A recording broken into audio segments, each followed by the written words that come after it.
Greetings, dear subscribers and casual listeners of my channel. Sometimes we read books or watch films without asking too many questions, but once we stop and really think, the cracks begin to show. The Harry Potter series is no exception. The magical world is brilliant, but it's not without its oddities, especially when it comes to the main character, Harry. Yes, Harry is kind, brave, and, well, remarkably hard to kill. Sometimes too hard, and the reason isn't raw power or genius. It's thick, impenetrable plot armor. Let's take a closer look. Number 1, Peter Pettigrew, the rat with an unused plan. He was right there, literally, sleeping in the same room, eating from the same dish, watching Harry's every move for years. Pettigrew could have ended Harry 1,000 times over and no one would have known. He was officially dead. He didn't exist. And yet, he did nothing. Yes, cowardice defined him, but Peter had a chance to return to the dark fold as a hero. He didn't take it. Why? Because the plot said not until book 3. Number 2, wand connection. How convenient, right? It's poetic. 2 wands made from the feathers of the same phoenix can't duel each other. Symbolism, destiny, beautiful. But wait. What about the other wand cores? Unicorn hair isn't rare. What happens if 2 duelists have wands with the same hair? Do they just freeze mid-duel while the cores negotiate? It all seems a bit too perfect, especially for Harry and Voldemort. Number 3, Barty Crouch Jr., the genius who took his time. A whole year undercover, total control over Harry. Barty could have poisoned him, cursed him, finished him off in a bathroom. All would have looked like an accident, but instead he waits for a tournament, plants a portkey, and sets up a dramatic finale. And when everything unravels, what does he do? Delivers a little monologue instead of casting Avada Kedavra. Such a polite villain, don't you think? Number 4, duels with foes 100 times stronger. Harry is a schoolboy, brave, yes, talented maybe, but still a schoolboy. His enemies, adult wizards, trained ruthless, dark lords, auras, ex-Death Eaters, and yet Harry keeps surviving, often even winning. Why? Because he's brave? Sure, but mostly because there's a screenwriter whispering, not until book 7. Number 5, Voldemort always waits until the end of the school year. Foolish? No, structural. That's how we get epic finales every year. But logically, it's absurd. Why wait until Harry grows stronger, finds allies, uncovers clues? Why not strike in September and be done with it? But no, Voldemort politely respects the academic calendar. Number 6, the Forbidden Forest scene, an execution that didn't execute.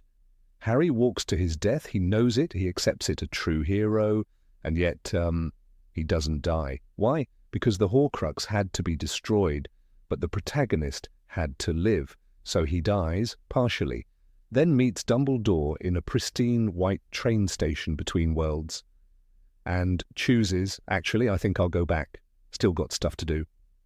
Seriously? Even death follows his schedule. Number 7, the Burning Hands, a superpower from nowhere. One of the weirdest moments, the climax of the first film, where Harry burns Quirrell alive with his bare hands. Supposedly it's Lily's protection, love, magic. But it felt straight out of a Marvel comic. No build-up, no foreshadowing, just fire hands. Quirrell turns to ash, Harry faints, and that ability? Never seen again. Number 8, the Mirror of Erised and the Convenient Stone. Harry stood before the Mirror of Erised, face to face with Professor Quirrell and Voldemort. The Philosopher's Stone was hidden inside the mirror, but only Dumbledore knew how it worked. Only one who wanted to find the stone, find it, but not use it, would be able to get it, he later explained. And somehow that person was Harry. But Harry did want the stone. He wanted to save it from Voldemort. He knew exactly what it did and why it mattered. Yet the magic ignored that logic and rewarded him anyway. The stone dropped into his pocket, silent and unexplained. There was no spell, no clever decoding, no magical effort, just a 12-year-old boy staring into glass. "He's lying." "I has it," Voldemort hissed, and he was right. Harry had it because the story said he must, not because he earned it through skill or understanding, not because he unlocked a riddle, just because he was the main character. The mirror's enchantment worked once and was never mentioned again. A one-time miracle to push the plot forward. Not magic, not destiny, just armor shaped like glass. Number 9. Fawkes and the Phoenix Tears. The basilisk hissed through the pipes. Harry stood alone in the Chamber of Secrets, holding a broken wand and no plan. Then with a blinding flash, Fawkes the Phoenix soared in. He dropped the sorting hat at Harry's feet and flew straight at the serpent. Suddenly the phoenix soared around the basilisk's head and gouged at its eyes. Rowling writes, "The basilisk screamed, blinded, enraged. The bird had done what no spell could. It turned a deadly monster into a stumbling beast. No command, no preparation, just divine timing." Then came the sword, from the sorting hat. Out of nowhere, Harry pulled it free and struck the killing blow, but the fang pierced his arm. Poison spread, his vision blurred. "You're dead, Harry Potter," Tom Riddle said, smirking. But Fawkes wasn't finished. The phoenix landed beside him, crying. Tears fell on the wound, and the poison vanished. "Phoenix tears have healing powers," said Dumbledore later, as if that explained everything. A creature that could blind basilisks and resurrect the dying had flown straight to Harry in his darkest moment. No explanation given. Harry didn't cast a charm. He didn't brew a potion. He didn't plan a trap. He was saved, start to finish, by a bird, a magical, all-purpose savior dropped from the sky. Fawkes wasn't a pet. He was plot armor with wings. When the boy who lived was about to die, the story refused. It sent feathers and fire instead. Number 10, the Time Turner and the Perfect Rescue. The Time Turner clicked once, and everything changed. 1 hour back, then 2. Harry and Hermione stood behind trees, watching themselves from the past. They followed every step, dodged every threat, and rewrote history. Buckbeak didn't die. Sirius wasn't kissed by a Dementor. "We're breaking about 50 laws," Hermione whispered. But they kept going. The Ministry had given a 13-year-old girl the power to alter time. Not for emergencies, but for homework. It worked perfectly, too perfectly. They moved through events like ghosts, always one step ahead. No butterfly effect, no time paradox, just a flawless rescue mission. Harry even cast a Patronus on himself because he remembered seeing it earlier. "I knew I could do it this time," he said, watching the silver stag explode from his wand, but the logic folds in on itself. If he only cast the spell because he saw it, then when was it first cast? And why was this power never used again? Why didn't Dumbledore use a Time Turner to save Fred Weasley, or Tonks, or even himself? The Time Turner existed, it worked, and it had no clear limits, but after Prisoner of Azkaban, it vanished from the story, conveniently forgotten, because if it stayed, no death would be permanent and no danger real. The Time Turner wasn't just a magical device, it was a narrative cheat code, one used once to maximum effect, then quietly buried. Number 11. Cedric's death and Voldemort's monologue. The instant they touched the Triwizard Cup, it was over. "Kill the spare," Voldemort whispered, and Peter Pettigrew obeyed. A flash of green light.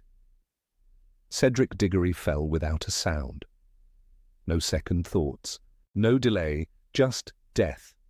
But when Voldemort turned to Harry, everything changed. The same wand, the same curse, and yet he paused. He gave a speech, he summoned his followers, he explained his plan. "Now untie him, Wormtail," Voldemort said, and he began a slow, theatrical build-up that saved Harry's life. It wasn't strategy. Voldemort had no reason to wait.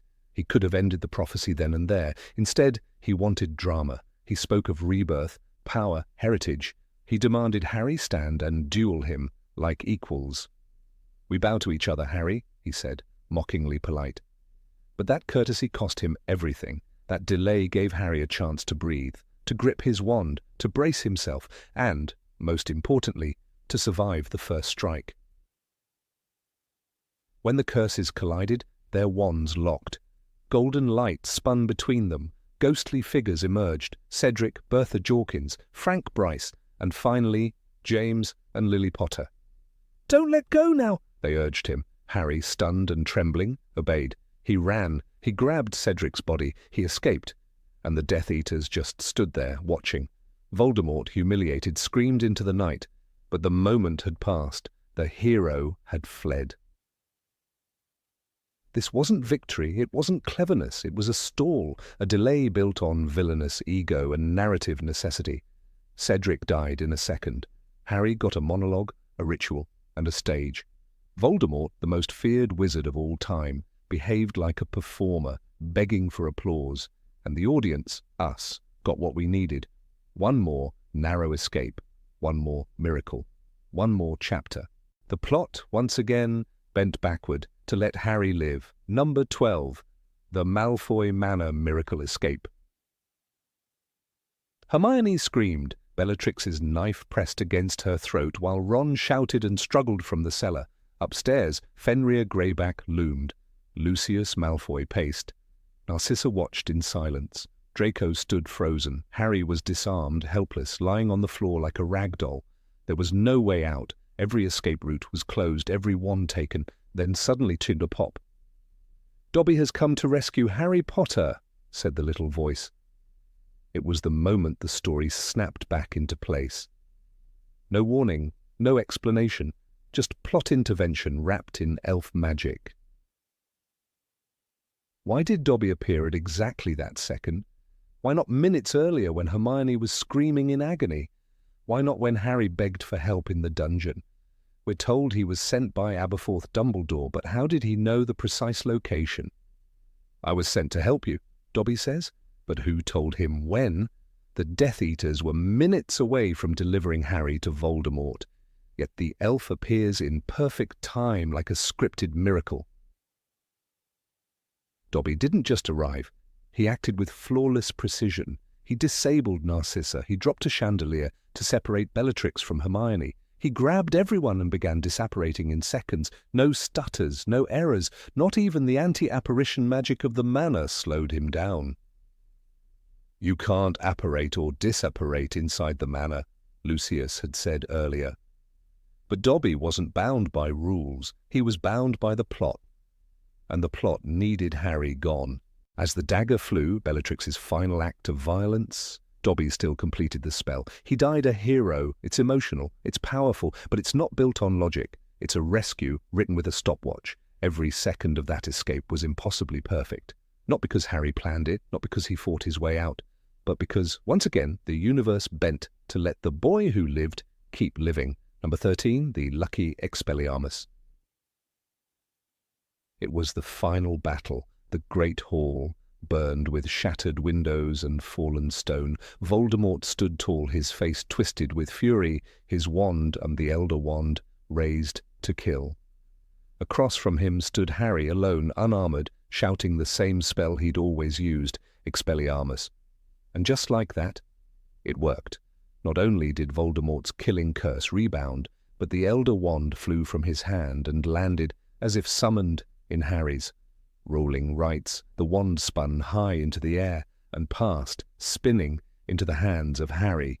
No shield charm, no advanced spellwork, just a disarming spell, again. This wasn't the first time. Harry used Expelliarmus against Snape in the second book, against Draco in the sixth, against countless enemies, and somehow it always got him out alive.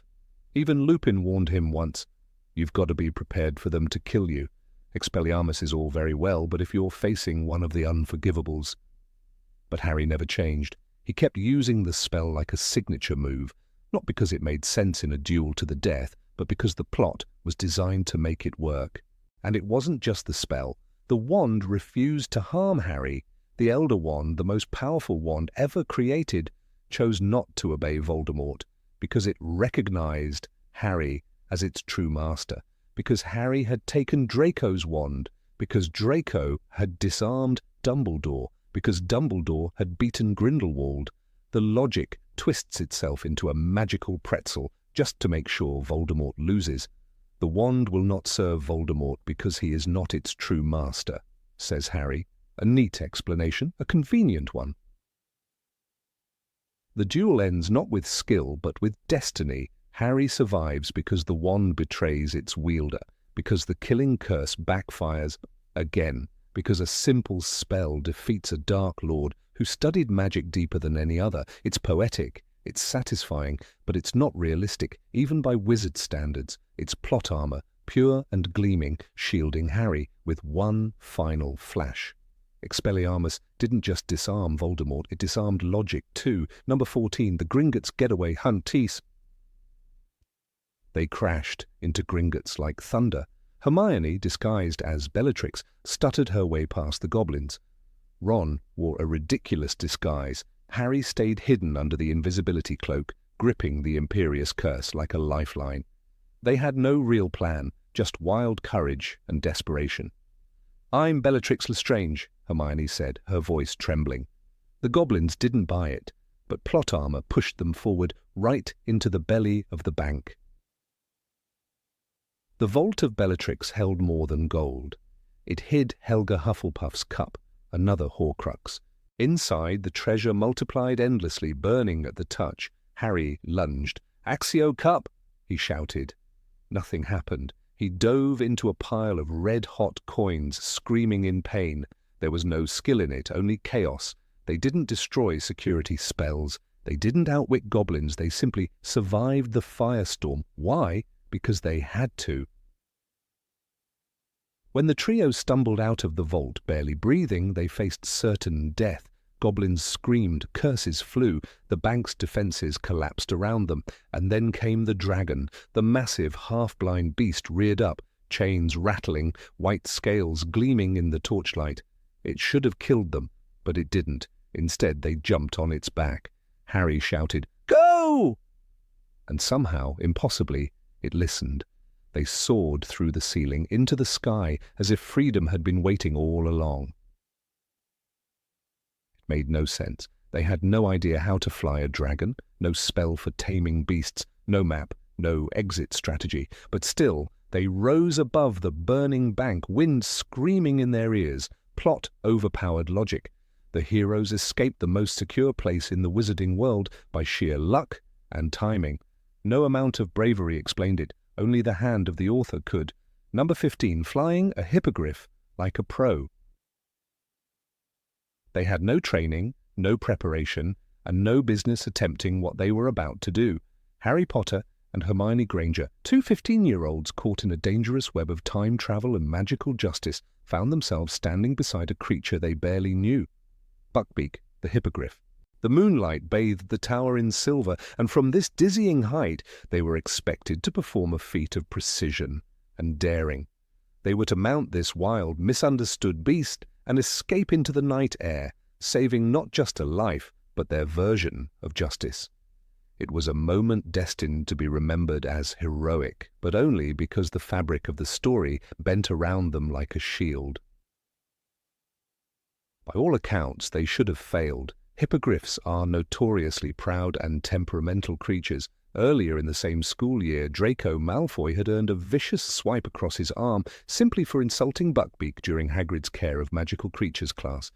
Yet here stood Harry and Hermione, without adult supervision, without protective spells, without even a moment's hesitation, calmly climbing onto Buckbeak's back as though they'd been training for this moment their entire lives. "We've got to go," Harry said. And just like that, they were airborne, without a single mistake, a single stumble, or a second thought. The narrative moved forward as if their success was inevitable. J.K. Rowling carefully choreographed the entire escape, but it's hard to ignore the glaring absence of realism. Harry had only briefly ridden Buckbeak once before, during that class with Hagrid. That time, he had followed Hagrid's careful instructions and bowed to the creature, earning enough respect to mount it. But that was a controlled environment on solid ground in broad daylight. This was not. The stakes here were far higher, the situation infinitely more chaotic. And yet somehow nothing went wrong. Buckbeak took off into the air. Harry had to cling on to the Hippogriff's back as tightly as he could. There was no misstep, no fall, no sudden rebellion from the beast. It obeyed perfectly. Hermione, for her part, had never ridden Buckbeak at all. She hadn't even come close to one. For a girl known for her intellect and aversion to risk, this should have been terrifying. But there she was, perched behind Harry, keeping balance and composure as though she were used to flying on magical beasts in the dead of night.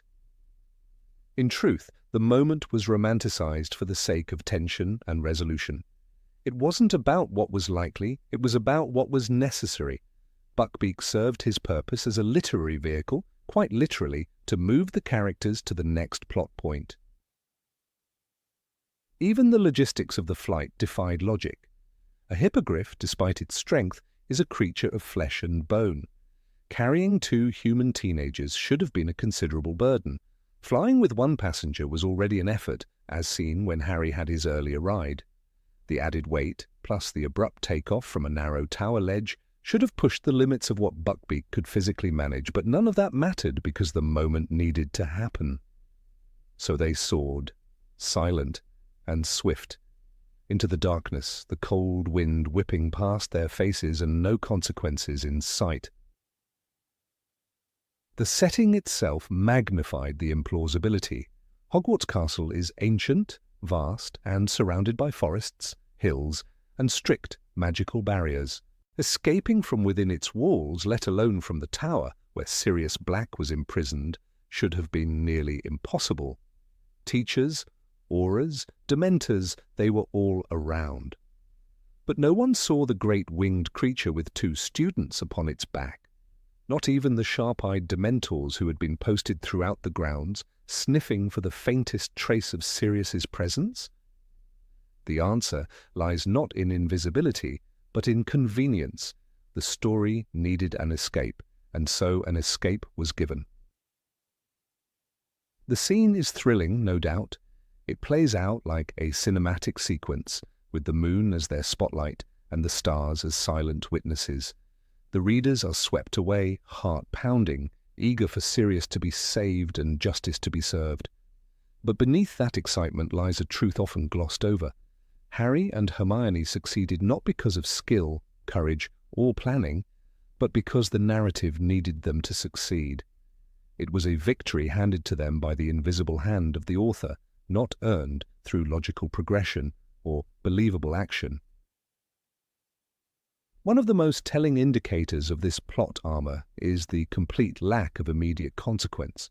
No stumble upon takeoff, no resistance from Buckbeak, no guards noticing a large, winged animal flying from a secured tower. Even when they reach the window and Sirius climbs onto Buckbeak's back, there is no delay, no moment of confusion or resistance from the creature. Everything unfolds with unnatural smoothness. 3 on a hippogriff's back, soaring through the night sky. How could it not have gone wrong? And yet, it didn't. The suspense was there to thrill, not to threaten. This isn't to say the scene lacks emotional weight. On the contrary, Sirius's escape is a powerful moment, loaded with relief, vindication, and hope. But the mechanics of the escape are too tidy, too precise, to be taken as anything but a gift from the author to her protagonist.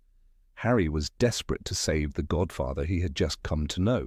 That emotion is real, raw, and potent. But emotion alone does not explain the success of such a complicated plan, executed by 2 untrained students in the span of a few hours.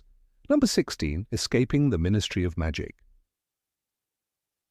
Harry Potter's infiltration of the Ministry of Magic in the Deathly Hallows is one of the most intense and chaotic chapters in the final book, yet beneath the tension lies a strange imbalance. Harry, Hermione, and Ron break into the most secure magical institution in Britain, impersonate ministry workers, steal a Horcrux from the office of Dolores Umbridge, cause an internal riot among terrified workers, expose the persecution of Muggle-borns, and escape, all without any of them being seriously injured or captured, not because of their extraordinary strategic prowess or superior magical skills, but because the narrative simply would not allow them to fail. In this moment, the beloved Chosen One is wrapped tightly in the invincible cloak of plot armor. Everything about the Ministry infiltration screams disaster waiting to happen. The building is under full Death Eater control. Snatchers and dark sympathizers walk the halls freely.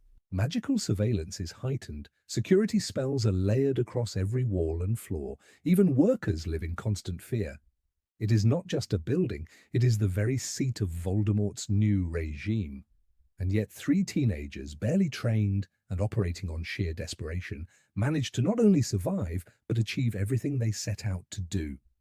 This sequence raises an uncomfortable question. How did they get away with it? The group uses Polyjuice Potion to assume the identities of Ministry employees. Ron becomes Reg Catamole, Hermione takes the form of Mafalda Hopkirk, and Harry disguises himself as Runcorn. Even before they enter the building, the tension is palpable. They are nervous, underprepared, and anxious. The potion is running on a time limit. They don't know the layout. They don't have an exit plan, but somehow each obstacle melts before them. Harry wanders the halls, impersonating a high-ranking official, manages to access sensitive information, and later uses his influence to protect Arthur Weasley from being prosecuted. None of this is achieved through careful planning or advanced spells. It happens because the narrative wills it. At one point, Hermione is nearly exposed by Umbridge herself. While disguised as Hopkirk, she must attend the hearing of Mary Catamole, Ron's fictional wife. Umbridge, deeply suspicious and sadistic, could have noticed any number of odd behaviors from Hermione. She could have detected the polyjuice. She could have used legilimency, a technique readers know is employed by several Death Eaters. But none of this happens.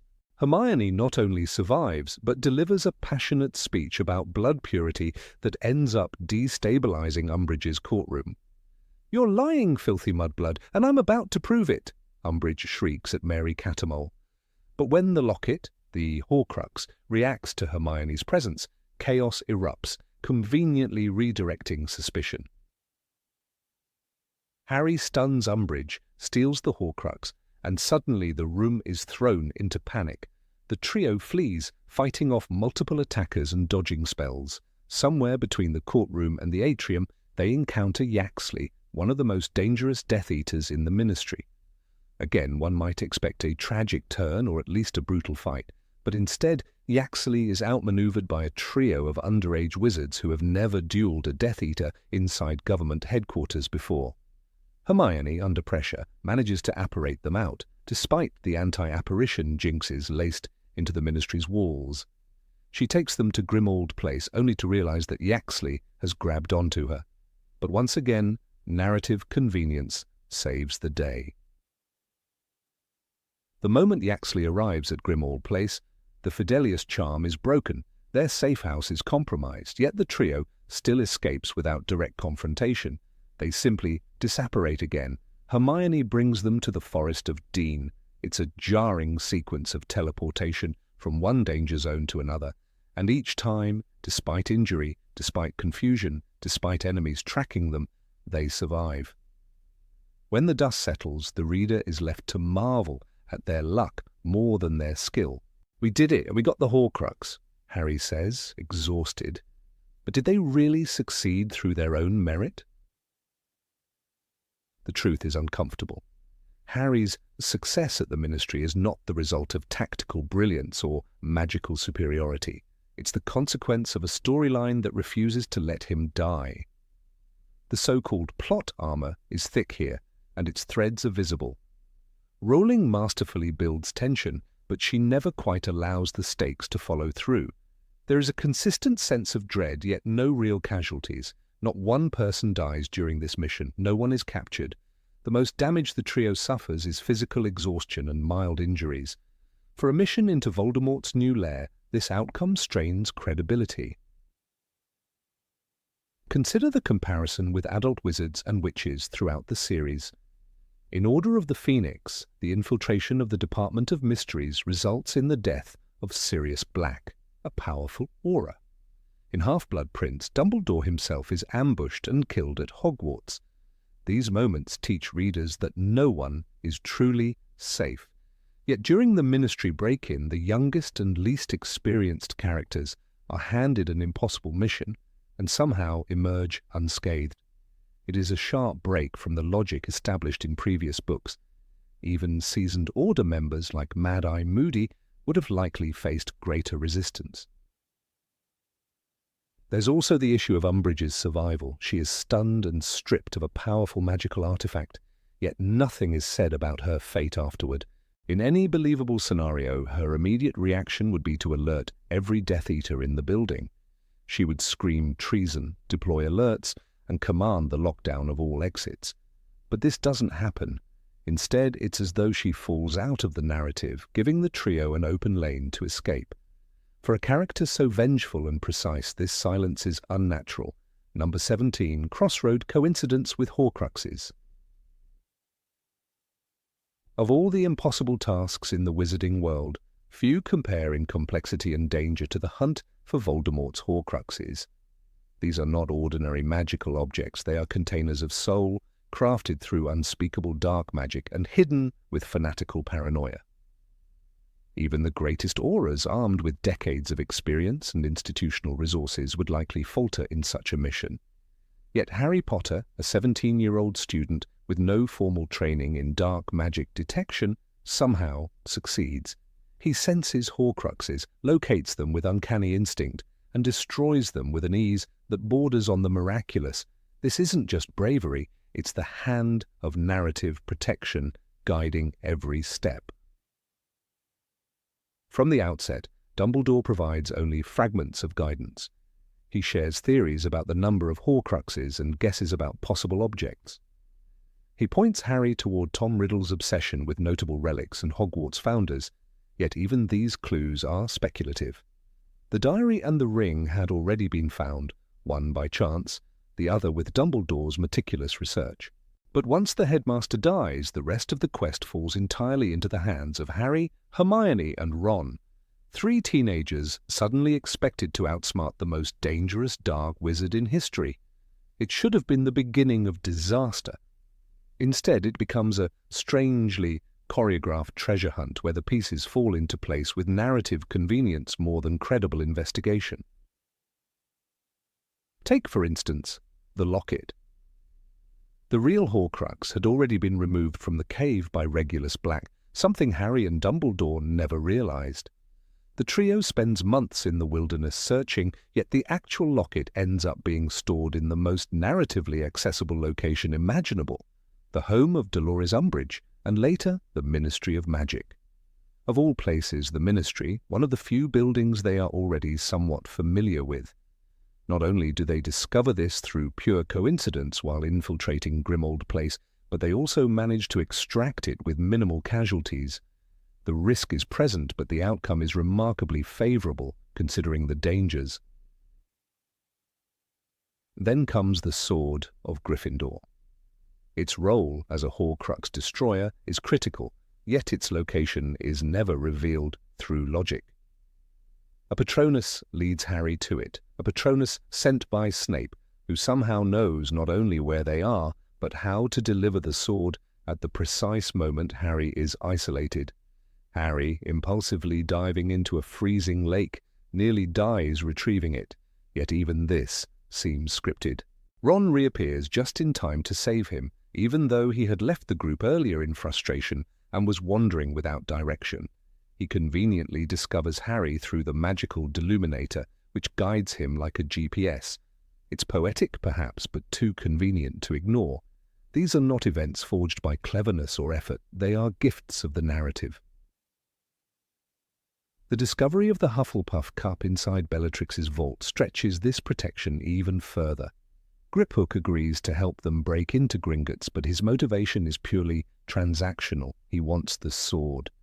The plan to infiltrate one of the most secure locations in the wizarding world is shaky at best, relying on Polyjuice Potion and Griphook's knowledge. Somehow it works. Despite a dragon, security enchantments, and armed guards, the trio retrieves the Horcrux and escapes on the very beast meant to guard the vaults. There's little strategy, little magical innovation. They ride the wave of chaos and land safely in open skies. It's thrilling, yes, but not earned. The Ravenclaw diadem is perhaps the clearest example of plot armor in action. Harry has no reason to know what it is or where to find it. And yet, he recalls a vague image from the Room of Requirement, an object he glimpsed only once, years earlier. That image, resurfacing under pressure, somehow leads him to the final location. There is no spell to detect the Horcrux, no artifact to track it. He simply knows. As the battle rages around them, he leads Ron and Hermione directly to the lost relic of Rowena Ravenclaw. The room offers no resistance. The diadem is untouched, unguarded. Even its destruction is straightforward, crushed under a curse-induced inferno started by Crabbe. Once again, chance and chaos do the hard work, while Harry simply bears witness. The final Horcrux, Nagini, is the only one clearly visible, yet the trio fails to kill her until the last moment. And even then it's Neville who delivers the fatal blow, not Harry. By this point, Voldemort is so consumed by his own delusions that he fails to protect the one Horcrux that is always at his side. There is no cunning trap, no last-ditch defense, just a snake in the open, vulnerable to a sword swing. It defies Voldemort's established paranoia and contradicts the notion that he's a strategic genius. But the story demands resolution, and so the protections vanish when they are no longer narratively useful. Perhaps most bewildering of all is Harry's realization that he himself is a Horcrux. He intuits this truth not through research or magic, but through vague dreams and a sudden moment of epiphany. There is no spell to confirm it, no proof beyond emotional conviction. "I think I've known for a while," he says. The audience is meant to believe this insight was always lurking beneath the surface, but nothing in the earlier books supports that depth of understanding. He senses the connection, yes, but turning that into a fatalistic acceptance of death requires a leap of logic that only the plot can justify. This journey through the Horcruxes, while presented as a quest, is in many ways a guided tour. The obstacles exist, but they yield at precisely the right moment. The clues appear when they are most needed. The allies return just in time. The enemies make crucial mistakes, not because of their flaws, but because the narrative demands vulnerability. Harry doesn't so much solve the mystery as stumble through it, buoyed by an unseen force ensuring he never falls too hard. His survival isn't a testament to his magical prowess or investigative skill. It's a testament to being the protagonist. Number 18, The Graveyard Escape. Harry stood on the edge of death, alone and trembling beside the corpse of Cedric Diggory, in the heart of a graveyard crawling with Death Eaters. Moments ago, he had witnessed the horrifying return of Lord Voldemort, not as a phantom or whisper in the shadows, but in a full-bodied resurrection born from bone, blood, and flesh. The Dark Lord had reclaimed his form with terrifying ease, and now a 16-year-old boy was left in the epicenter of evil. Surrounded by hooded figures, wands aimed, and hearts brimming with contempt, Harry should have had no path to survival. The rules of the wizarding world were clear.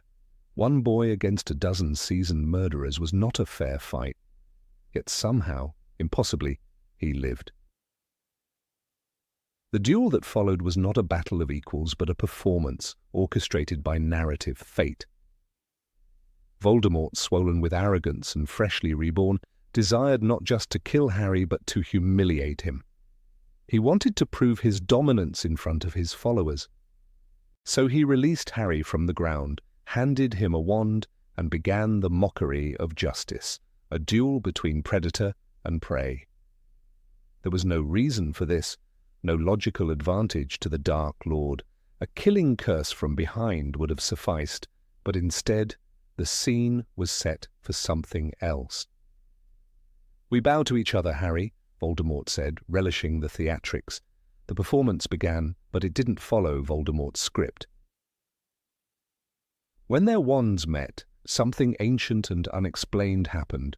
A rare, magical phenomenon, priori incantatem, emerged from the twin cores of their wands. A golden thread connected the two, and as their magic locked in a blinding beam, Harry found himself not in a duel, but in a shared trance of unimaginable rarity.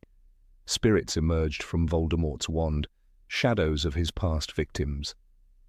Cedric's voice pleaded, "Take my body back to my parents." Harry's dead parents, James and Lily, appeared, speaking comfort and strategy. The very magic meant to destroy him now gave him an impossible chance. But herein lies the paradox. Priori incantatem is not a shield a wizard can wield by choice. It is not a spell taught at Hogwarts or stored in a ministry-approved textbook. It is a fluke of fate, triggered only because Voldemort and Harry happen to share phoenix feather cores from the same bird. Fawkes, Dumbledore's phoenix. What are the odds? In a world filled with thousands of wizards and countless wand-makers, these two enemies just happen to wield twin wands. It is an accident so precise, so narratively convenient, that it demands suspicion. The moment should have ended in blood, but it turned into a pause button for Harry's life. Once the ghosts distracted Voldemort and the Death Eaters stood stunned, Harry did something that should never have succeeded. He broke the magical connection, lunged towards Cedric's body, axioed the Triwizard Cup, and vanished. Dozens of elite adult wizards watched, their wands drawn, their minds unclouded. Not a single one cast a stunning spell. Not one fired a hex. Even Voldemort, Master of Death, the man who could kill with a whisper, missed his opportunity. Harry was there, vulnerable and exposed, yet not one curse touched him as he scrambled to drag a corpse and grab a glowing cup. This is the moment where narrative integrity falters. Why did no one act? Death Eaters, trained in combat and bound to protect their master, let a child escape. Bellatrix Lestrange, Antonin Dolohov, and Lucius Malfoy, all powerful figures in the dark arts, stood idle as Harry vanished before their eyes. If even one of them had cast a simple, disarming charm, the cup could have flown from Harry's hand. A bodybind curse would have left him frozen in the grass. Yet nothing came. The graveyard, moments ago a death trap, became strangely quiet, eerily cooperative. The story leans heavily on emotion to blur logic. The presence of James and Lily speaking to their son clouds our critical eye. Readers are swept away by the moment's beauty, by the impossible reunion in the fog of war. But beneath that mist lies a cold truth. Harry did not survive through skill, but through coincidence, convenience, and magical anomalies, too perfect to question. It wasn't a duel he won, it was a trap he escaped because the bars momentarily dissolved. This is not character triumph in it, it is plot armor in its purest form. Even the method of escape raises questions.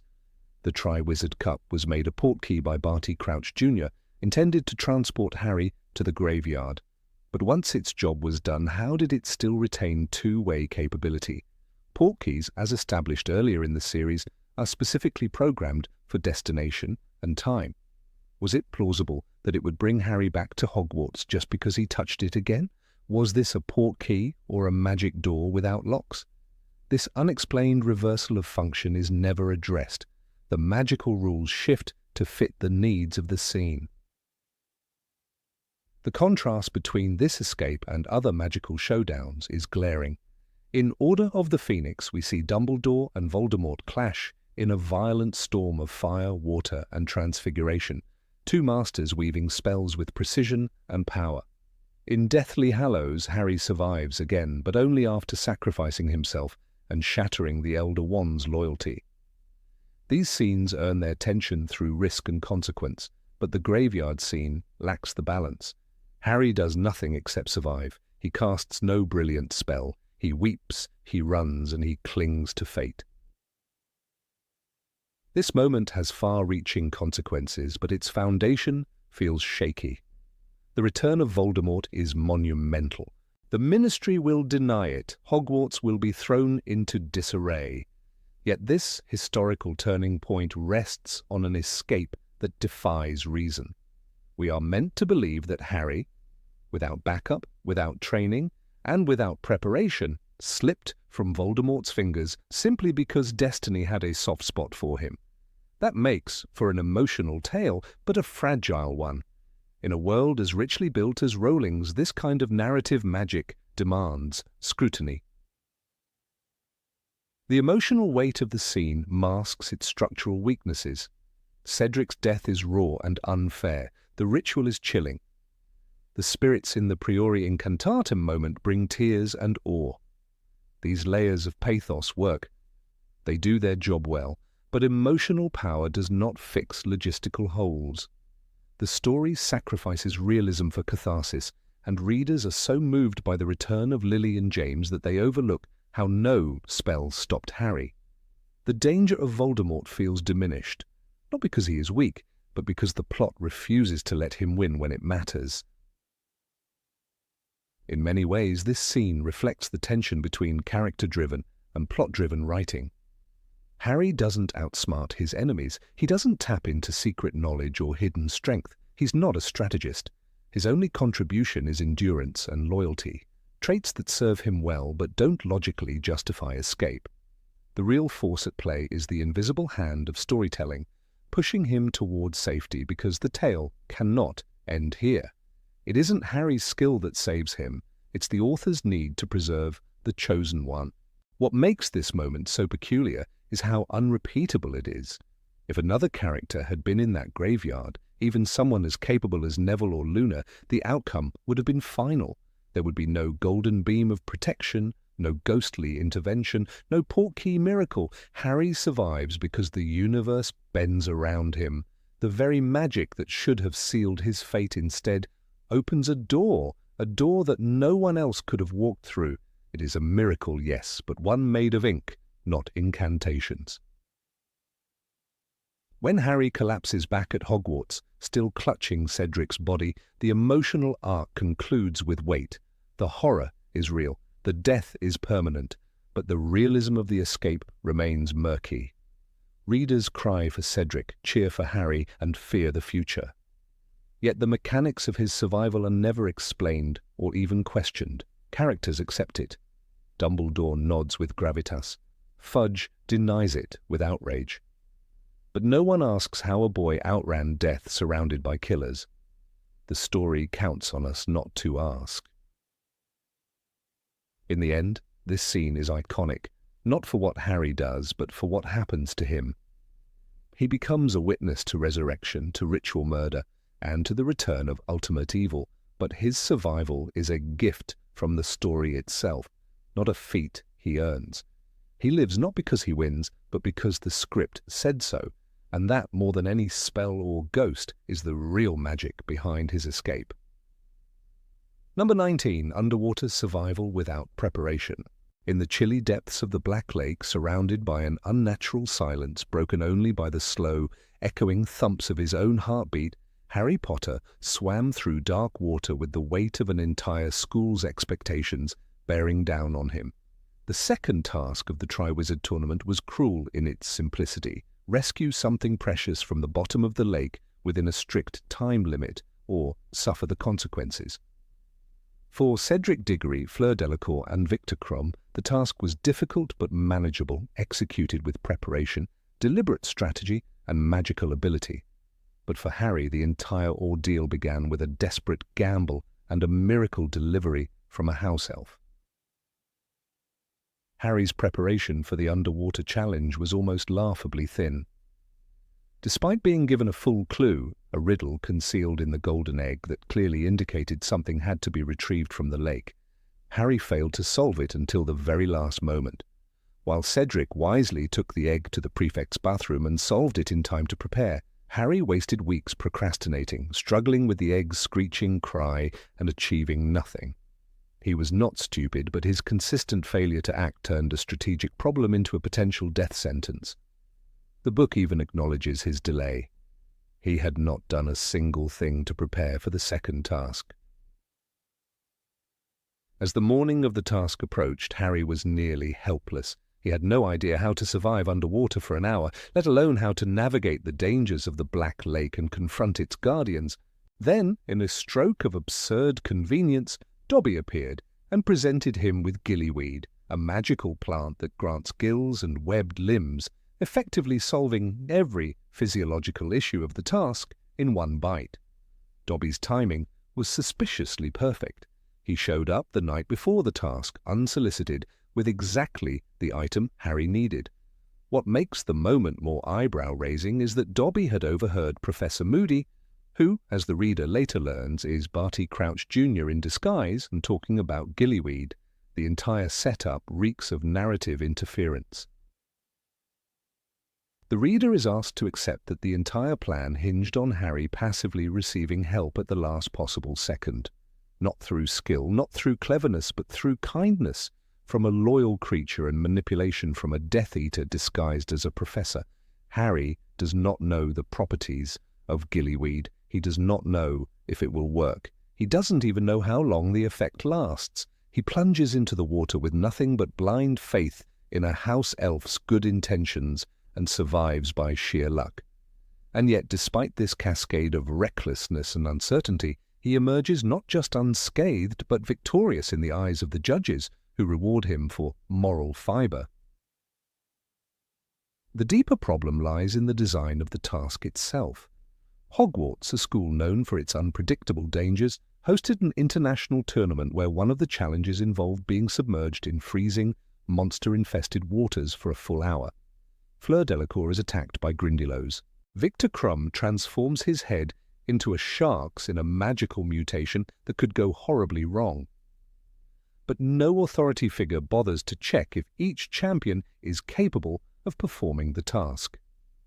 There's no supervision, no safety net, and no mechanism to ensure that a child won't simply drown. Harry's complete lack of a water-breathing solution goes unnoticed by the organisers.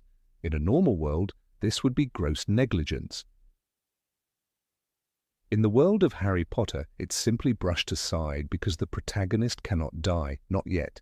This is what fans have come to recognize as plot armor, an invisible but unyielding shield that protects central characters from permanent harm, not because of their actions or merits, but because the story demands their survival. It's one thing for a hero to scrape through a challenge using limited resources and quick thinking. It's another when every obstacle collapses under the weight of authorial convenience. Harry's success in the second task is not earned. It's given to him. Dobby delivers the gillyweed. The magic works flawlessly. Harry manages to save not just Ron, but also Fleur's sister Gabrielle, and he is rewarded extra points. The narrative retroactively justifies his recklessness as noble self-sacrifice. The mechanics of the Triwizard Tournament present themselves as dangerous and intense, yet every danger that threatens Harry is cushioned by a last-minute intervention. When readers look closely, they notice that the champions are not equally tested. Cedric solves the egg, seeks advice, and plans ahead. Victor studies and applies transfiguration creatively. Even Fleur, though ultimately overwhelmed, arrives with her own preparation.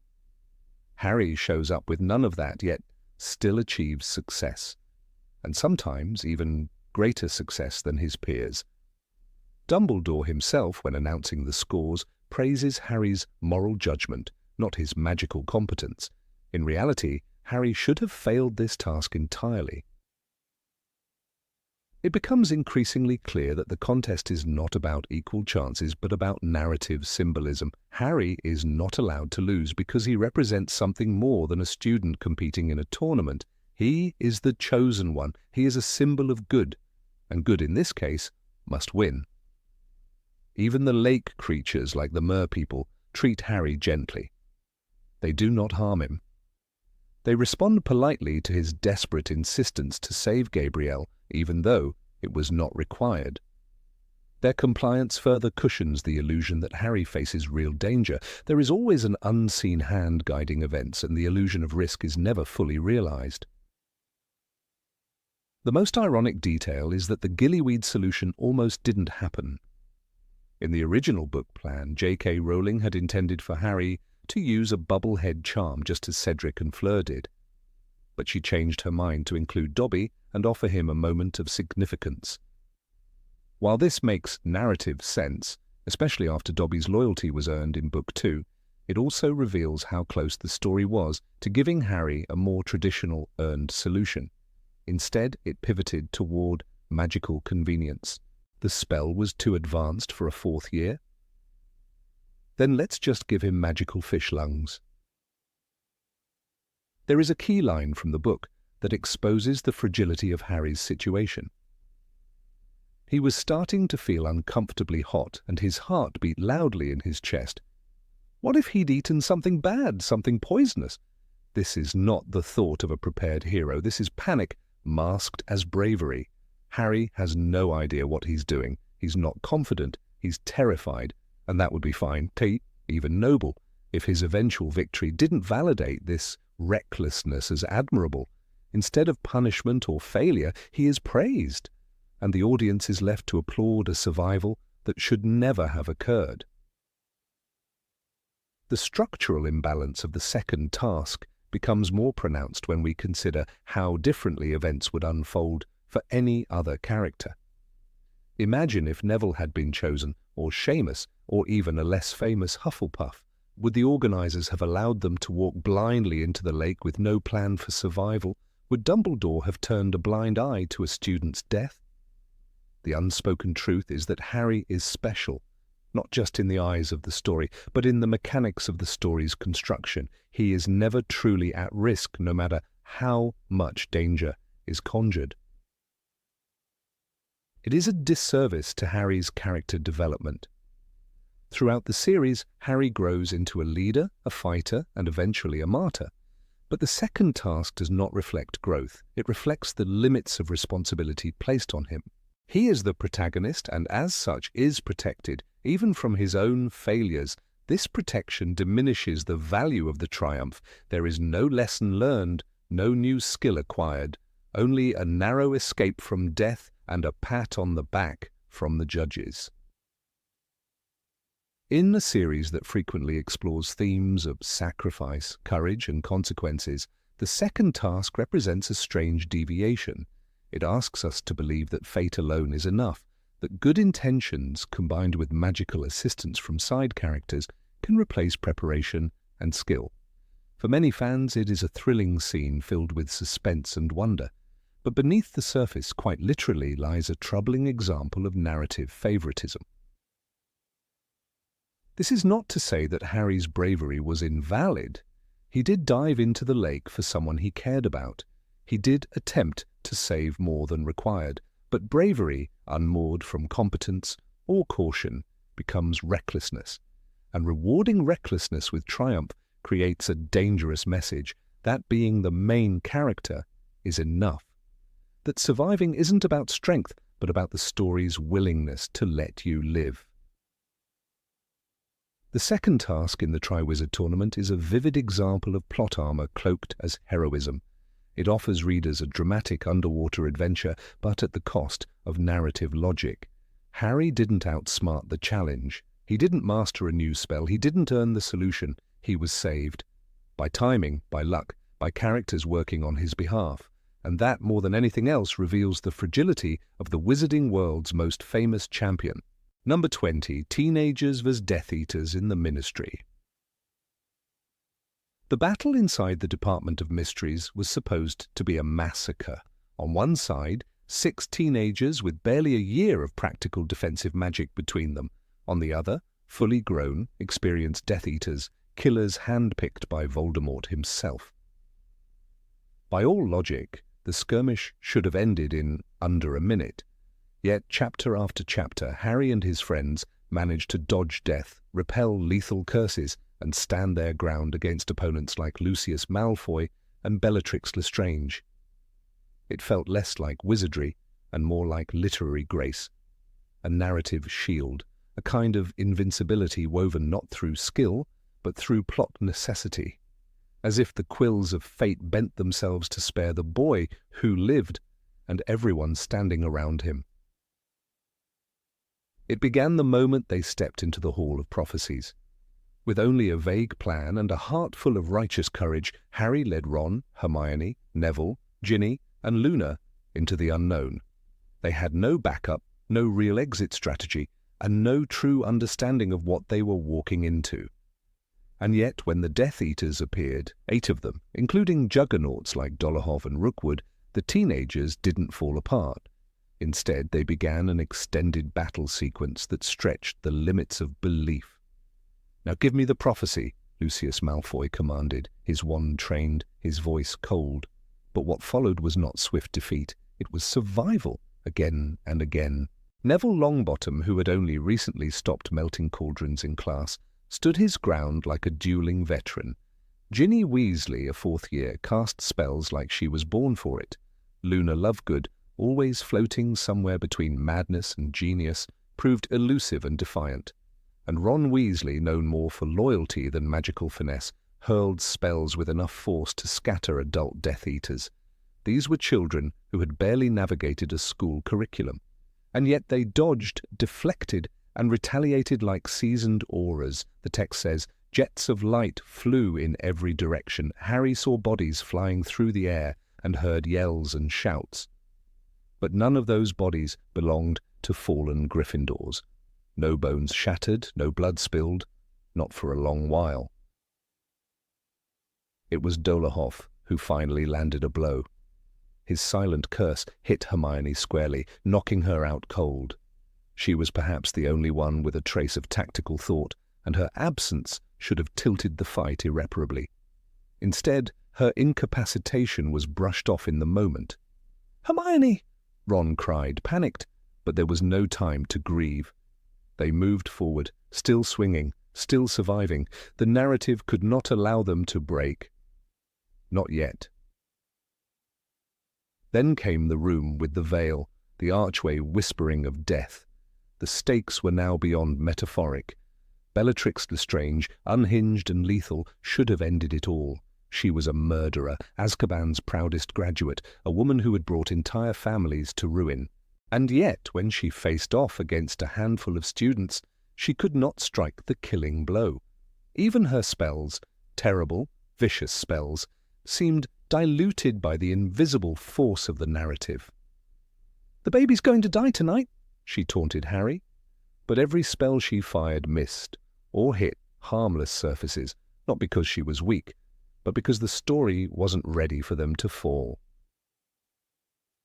In one of the strangest moments of the duel, Neville Longbottom, with a broken nose and trembling hands, defied Death Eaters. A wandless boy stood before trained killers and still walked away. Neville was now pointing his own wand at Lucius Malfoy, the book says, as if this act of bravery should be rewarded with more than just survival. It was glorified, amplified. His courage was real, no doubt, but courage does not typically block a killing curse. And yet, curses whistled past him, as though the darkness itself agreed to spare him. As chaos reigned, Harry remained the untouched center of the storm.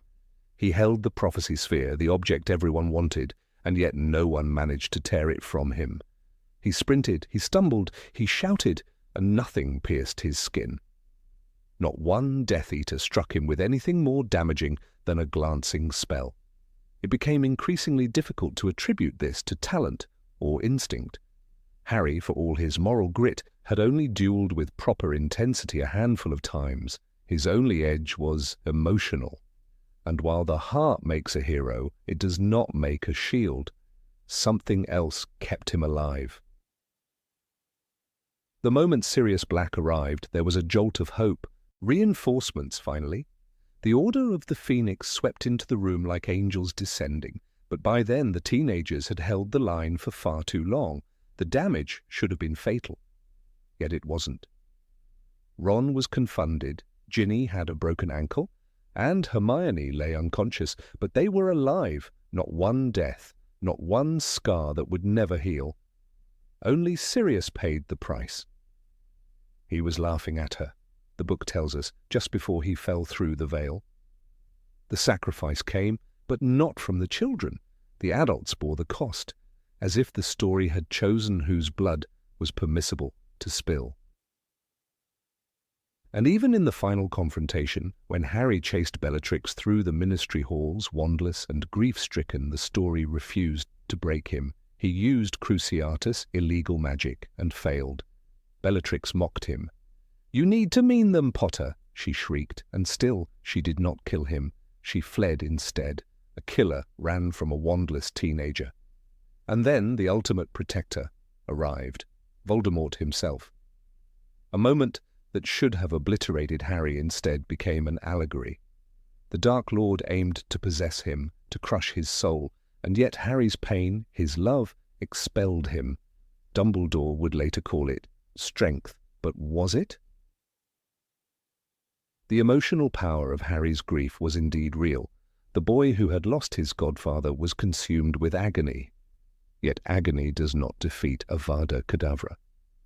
Voldemort had murdered babies in their cribs. He had no reason to spare Harry now. The only logical explanation was literary. The tale was not ready for its hero to bleed. "There's nothing worse than death," Harry thought as Voldemort tried to possess him. But there was implausibility, and this moment teetered on the edge of it. Throughout the battle, the Death Eaters seemed like shadows of themselves. They sneered, they postured, but their spells missed, their movements slowed. They had no hesitation killing countless others, but not this night, not these 6. The odds were stacked in their favor, and still they failed. Not due to Harry's brilliance, nor Hermione's intellect, nor Ron's loyalty, but because the plot required them to last until the adults arrived, because the prophecy sphere had not yet shattered, because Sirius still had to fall, and his death needed witnesses. This was not the first time Harry's life had been wrapped in a narrative cocoon. In his first year, he survived Voldemort face to face with nothing but a mother's charm and a trembling hand. In his second, he faced a basilisk alone and walked away. The third year brought Dementors and time travel, both conquered by coincidence and legacy. But the Ministry battle in Book 5 was different. It was not one miracle, it was a string of improbabilities stitched together to create an illusion of growth, as though J.K. Rowling wanted the characters to appear hardened by battle without truly subjecting them to it. For all the bravery they displayed, Harry and his friends exited the Department of Mysteries relatively unscathed. They were bloodied in spirit, but their bodies were intact. Sirius had died, the prophecy was lost, but the core cast was preserved. And perhaps that was the real aim, not to challenge them, but to protect them for future books, to build tension without consequence, to draw blood without letting it spill. One cannot fault Rowling entirely. After all, stories require tension, and tension requires characters to survive long enough to evolve. But in this battle, the shield was too visible, the armor too thick. It robbed the Death Eaters of menace and the heroes of growth. What should have been a slaughter became a shadow play. A tale not of war but of narrative choreography, where death stalked every corner, and yet it blinked again and again. Number 21, Umbridge's selective incompetence. Dolores Umbridge was without a doubt one of the most controlling figures to ever walk the halls of Hogwarts. Her obsession with rules, her love of bureaucracy, and her twisted sense of justice should have made it impossible for any rebellion to take root within the school walls. And yet, under her reign, a secret army of students trained in forbidden defensive spells right under her nose. It was not cunning, not genius, and not even luck that protected Harry Potter and his friends. It was the undeniable glow of plot armor that shielded them from the iron grip of authority. In a world where Umbridge punished a sneeze out of place, how did an entire classroom full of teenagers gather weekly to practice illegal spells without consequence? Umbridge's paranoia was legendary. As High Inquisitor, she took control of the Hogwarts disciplinary system with terrifying efficiency. She installed a wall of educational decrees, interrogated teachers, banned student organizations, and created an atmosphere of fear. Filch became her willing hound, eager to report the smallest infractions. She patrolled the corridors like a hawk. So when Harry and Hermione founded Dumbledore's army in the Room of Requirement, a room that changed its appearance and location depending on the needs of the user, one must wonder how this went unnoticed for so long.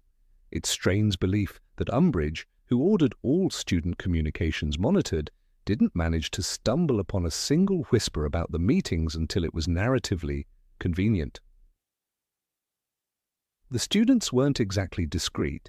Hermione used an enchanted galleon system to notify members of the meetings, but in a school where Umbridge banned everything from Quibbler articles to group study sessions, how did no one catch on to a room full of teenagers vanishing from sight, leaving no trace for hours at a time? The Room of Requirement may have been hidden, but the students who used it weren't invisible. Even with the Marauder's map, a tool Umbridge didn't possess, it's difficult to imagine so many students walking in and out of a location repeatedly without attracting attention. If this had been any other year, any other head of discipline, they would have been caught by the second meeting. What makes the situation even more questionable is the personality of Dolores Umbridge herself. She wasn't just strict, she was obsessive. She created the Inquisitorial Squad and gave them powers over other students. She approved of intimidation, surveillance, and the dismantling of any unauthorized gatherings. When she finally learned about the DA, it was not through her own brilliant deduction, but because Marietta Edgecombe, under pressure and guilt, exposed them. Even then, Umbridge's reaction was delayed, allowing Harry and company to flee the Room of Requirement in time. It wasn't her vigilance that ended the DA, it was Hermione's charm work, gone wrong on Marietta, that created a hiccup in their secrecy. And still it felt like Umbridge had been sitting on her hands the entire time, until the story needed her to act. Dolores Umbridge was not stupid. She rose through the ranks of the Ministry, imposed her will on an ancient institution, and cowed even the formidable Professor McGonagall. She was not someone who would overlook repeated infractions by known troublemakers like Harry Potter, Ron Weasley, and Hermione Granger. And yet the trio evaded her with almost magical ease. It wasn't intelligence or strategic planning that protected them. It was the invisible protection of narrative necessity. Readers are meant to believe that the same woman who forced Harry to carve words into his skin with a blood quill somehow missed dozens of unsanctioned gatherings organized by the very students she most distrusted. The tone of Order of the Phoenix builds Umbridge as a suffocating force. She silences dissent, suspends beloved teachers, and even tries to manipulate prophecies. Her character is not merely a bureaucrat, but an embodiment of tyranny. The more she tightens her grip, the more impossible it should have been for any secret movement to exist. Yet Dumbledore's army flourished, growing in size and confidence. This dissonance creates a glaring inconsistency. The dramatic tension hinges on the idea that the students are in danger, but the story frequently lets them succeed without serious consequence. When Harry performs a Patronus in front of a dozen students, in clear violation of school policy and ministry law, the only immediate result is applause. Umbridge's wrath arrives only when the script allows it. Even Fred and George Weasley, known pranksters, begin to operate with near impunity. They enchant corridors, set off fireworks, and disrupt exams in front of Umbridge's very eyes. Their defiance becomes legendary, but not once do they suffer real consequences under her rule. They become symbols of resistance, but in a school as tightly controlled as Hogwarts under Umbridge, even one of their stunts should have landed them in Azkaban. That they escape with nothing but flair and laughter is narratively satisfying but logically hollow. Their success, like Harry's, is built on the suspension of disbelief, on the assumption that Umbridge, for all her power, cannot actually enforce it when it matters. The most glaring example comes not from a single moment, but from the sustained pattern. Dolores Umbridge had every resource to catch Harry in the act. She had authority, manpower, and the will to use both. But time and again, the DA survives, the room of requirement remains hidden, and Harry walks through fire unscathed. "I must not tell lies," he scrawls into his skin during detentions, and yet he continues to tell lies, to organize the group, to break the rules. And the story allows it, because Harry is the hero, and the story must go on. The very structure of the DA depended on predictability. Meetings happened at regular intervals. Members included students from multiple houses. There were magical protections, yes, but no operation involving 30 teenagers remained secret by competence alone. The risk of betrayal was high, and indeed it happened. The fact that it took months for this betrayal to occur stretches plausibility. Umbridge's failure to uncover the DA sooner is not a reflection of her incompetence, but of the narrative's refusal to allow it. The idea of plot armor becomes undeniable in this context. Harry is not a master strategist. He has no particular skill in stealth or deception. His emotions often override his judgment, and his temper gets the better of him. And yet he continues to succeed in environments designed to ensure failure. In Order of the Phoenix, Harry's defiance of Umbridge should have led to catastrophic punishment. Instead, it becomes a badge of honor, as if the laws of the wizarding world bend around him to ensure the mission continues. One might argue that the Room of Requirement is simply too powerful, too magical, too beyond Umbridge's reach. But even magic has limits in Rowling's world. Rooms may hide, but people do not. And Umbridge, had she used even a fraction of her surveillance powers, should have noticed patterns in student movement, whispers in corridors, or sudden absences from common areas. Instead, she comes off as strangely unaware, a ghost haunting the wrong hallways while the real rebellion brews in plain sight.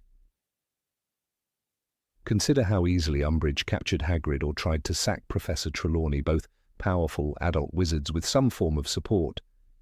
She did not hesitate when it came to using force, and yet Harry, who she viewed as a direct threat to Ministry order, slipped through the cracks for an entire school term. When she finally attempts to force the truth out of him using Veritaserum and later the Cruciatus Curse, it's already too late. The DA has been established, the students have trained, and the story is nearly ready for its next act. Quotes from the book reinforce this absurdity. In Harry Potter and the Order of the Phoenix, it is stated, "She's got the entire school in her pocket. There's no way she won't find out." And yet, she doesn't. The students know it's impossible. The reader feels the pressure. But still the meetings go on. This contradiction between the supposed danger and the actual lack of consequence undercuts the realism of the threat. The enemy is formidable only when the story demands it. Otherwise, she is comically blind. Even when the DA is discovered, it is not Harry who faces the full consequences. Dumbledore steps in and takes the fall, staging a dramatic escape with a phoenix and leaving Umbridge fuming. This act of heroism is thrilling, but once again, it cushions Harry from real danger. The risk was never truly his, the consequences never truly touched him, and the story ensures he walks away righteous and untouched while others pay the price for his choices.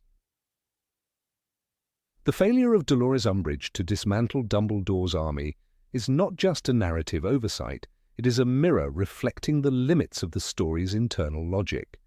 It asks the reader to believe in a world where power is absolute and then selectively ignores that power when it would threaten the protagonist. It makes heroes out of teenagers, not by challenging them with real obstacles, but by conveniently blinding their enemies at crucial moments. And nowhere is this clearer than in the silent, almost laughable defeat of Umbridge's all-seeing authority. Number 22, sneaking into occupied Hogwarts. In Harry Potter and the Deathly Hallows, the moment when Harry, Ron, and Hermione infiltrate Hogwarts is meant to be a turning point in the final battle against Voldemort. Yet for all its tension, this sequence uncomfortably leans on convenience rather than competence. By this point in the series, Hogwarts has become a fortress, swarming with Death Eaters patrolled by Dementors and overseen by two of the darkest witches, Alecto and Amicus Caro. The castle is no longer a sanctuary, it is an occupied stronghold, tightly watched and closed off from the world. And yet somehow, Harry and his friends manage to re-enter the most dangerous place in Wizarding Britain without a concrete plan, a reliable ally inside, or even a proper understanding of what they're walking into. That they succeed isn't a testament to strategy or bravery, it's a glowing example of narrative armor at work. Neville Longbottom, bruised and bloodied but burning with resistance, becomes the unexpected gatekeeper of this miraculous entry. When Harry whispers his name into the enchanted shard of Sirius's old mirror, Aberforth Dumbledore just happens to have the other half. Aberforth, who until now had no involvement in Harry's quest, is not only willing to help, but also conveniently owns a secret passageway hidden behind a portrait that leads directly into the Room of Requirement. This isn't a matter of clever planning or well-earned trust, it's coincidence, stacked upon coincidence, dressed as destiny. Aberforth, who we are told gave up on the Order, suddenly becomes a key figure. In the movement's survival, and that portrait, it's of Ariana Dumbledore, who just so happens to have access to Hogwarts through a tunnel no one ever mentioned before. The tunnel itself is never explained in terms of its origin or previous use, unlike the Marauder's map, which was earned through the cleverness of 4 young students, or the Vanishing Cabinet, which required time, discovery, and risk.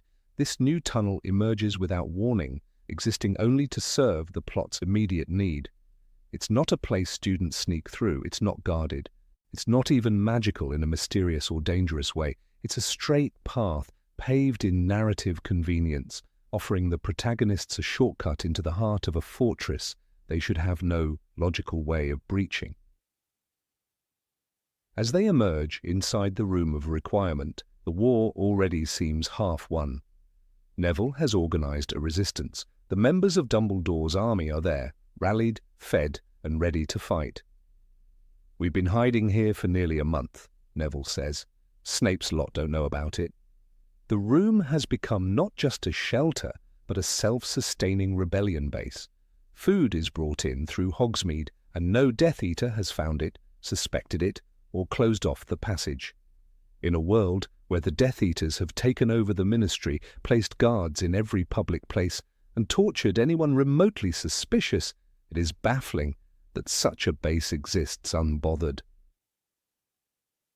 The room, once bound by rules, it can't make food, Hermione had reminded everyone in Half-Blood Prince, now seems capable of feeding dozens, indefinitely. Harry's arrival in the room triggers no alerts, no patrols, no alarms. He is recognized, embraced, and instantly placed back into the center of command. The absence of preparation, of disguise, of misdirection, of timing is brushed aside in favor of spectacle. They don't sneak in during a distraction, they don't wait for cover of night. They walk in and immediately start planning a mission inside the school as if they'd never left. In this moment, the tension that should dominate their return dissolves into familiarity. The narrative never makes them earn this re-entry. Even Severus Snape, now the headmaster of Hogwarts and a man whose every action is supposedly monitored by the Dark Lord, somehow does not sense Harry's return. Harry, who is carrying Voldemort's own Horcrux. Harry, whose mind has been linked to Voldemort's since Order of the Phoenix. Voldemort, we are told, is now so attuned to the location of his Horcruxes that he immediately senses when one is destroyed. Yet Harry walks back into Hogwarts, a place infused with magic, wards, and enemies, without raising any alarm. Snape is only made aware because someone tells him. There is no magical detection, no curse flaring up. The story needs time for Harry to find the lost diadem of Ravenclaw, so it politely delays reality. The search for the diadem itself continues this trend. Luna Lovegood, with her ethereal intuition, is the only person who can guide Harry toward this object no one has seen in generations. When Harry admits he doesn't know where to start, Luna simply states, "You should talk to the Grey Lady." The Grey Lady, who has never been important before, suddenly holds the key to Voldemort's grand plan. And she talks to Harry, only Harry, not Dumbledore in the past, not any other professor or ghost over the centuries, just Harry, at the exact moment he needs her, and she happens to trust him immediately. Her speech is long, poetic, and just cryptic enough to make Harry feel like he's solving something, when really the puzzle is being handed to him. As the final battle looms, the sheer amount of preparation required for such a confrontation is completely absent. Harry doesn't formulate strategies or examine blueprints. He doesn't spend days gathering intel or recruiting forces. Instead, within hours of arriving, the Order of the Phoenix materializes. It's like the old days, Lupin says, but there is no reason given for how they knew to come or how they were organized so quickly. Kingsley Shacklebolt, Arthur Weasley, and even Percy show up, fully prepared. Nobody asks how Harry is alive again after being reported dead by Voldemort. The story demands a grand finale, and it delivers by assembling an army out of thin air. Even the coordination of students and teachers follows this pattern. Professors Flitwick, Sprout, and McGonagall are instantly ready to barricade the school, set magical defenses, and prepare for siege. There are no debates, no warnings, no struggle for control. In real conflicts, especially in a divided institution, chaos would reign. But here, the school bends around Harry's will. He says they must find a diadem, and no one questions why this takes precedence over evacuation or defense. No one demands proof, or time, or a vote, because Harry said so, and that's enough. This detour into Hogwarts' final hours also deflates the idea of consequence. Infiltrating the school should have cost something: time, energy, injury. But aside from a few spells cast at patrolling Carrows and the awkward encounter with Snape in the Great Hall, the protagonists face no genuine resistance. Even their confrontation with Snape, which should be dangerous, ends without violence on their part. Snape flees, cornered by professors more powerful than him, and Voldemort's fury is directed not at Harry's presence in the school, but at the Elder Wand. The stakes shift not because of anything Harry does, but because the plot needs them to. If Voldemort truly had such a psychic connection with Harry, or even the faintest military logic, he would have stationed guards in every known entrance. He would have interrogated Aberforth Dumbledore long ago. He would have burned the Room of Requirement down to stone. But the story cannot allow Voldemort to act with real intelligence here, because that would make Harry's return impossible. The world must bend to ensure the hero survives. Even the dramatic destruction of the diadem relies on pure luck. Harry, Ron, and Hermione, once again without much of a plan, happen to stumble upon Draco Malfoy and his entourage in the Room of Hidden Things. A fight erupts. Fiendfire, the uncontrollable magical fire, is released by Crabbe. And wouldn't you know, it just happens to destroy the Horcrux. The same Horcrux that Dumbledore spent years researching, the same Horcrux Voldemort himself concealed in the most obscure corner of the castle, burned up by accident, not intention. The fire is dangerous, of course, but only Crabbe dies. Our trio escapes riding on enchanted furniture, while Malfoy is rescued by the same people he tried to kill. Strategy? No. Armor. It's a pattern that reaches its peak in this infiltration. By all accounts, this should have been the most challenging moment of the series. Hogwarts is occupied. Voldemort is near. Time is against them. Yet Harry and his friends face minimal barriers. Each challenge folds quickly, each door opens easily. The tone may be dark, the war may be real, but the danger remains scripted. The protagonists are guided not by cunning or experience, but by a narrative path that refuses to let them fall. The suspense dissolves not because the story is poorly written, but because the story is determined to protect its hero. And when Harry walks into the Forbidden Forest to die, it's not the culmination of a harrowing journey through danger and uncertainty.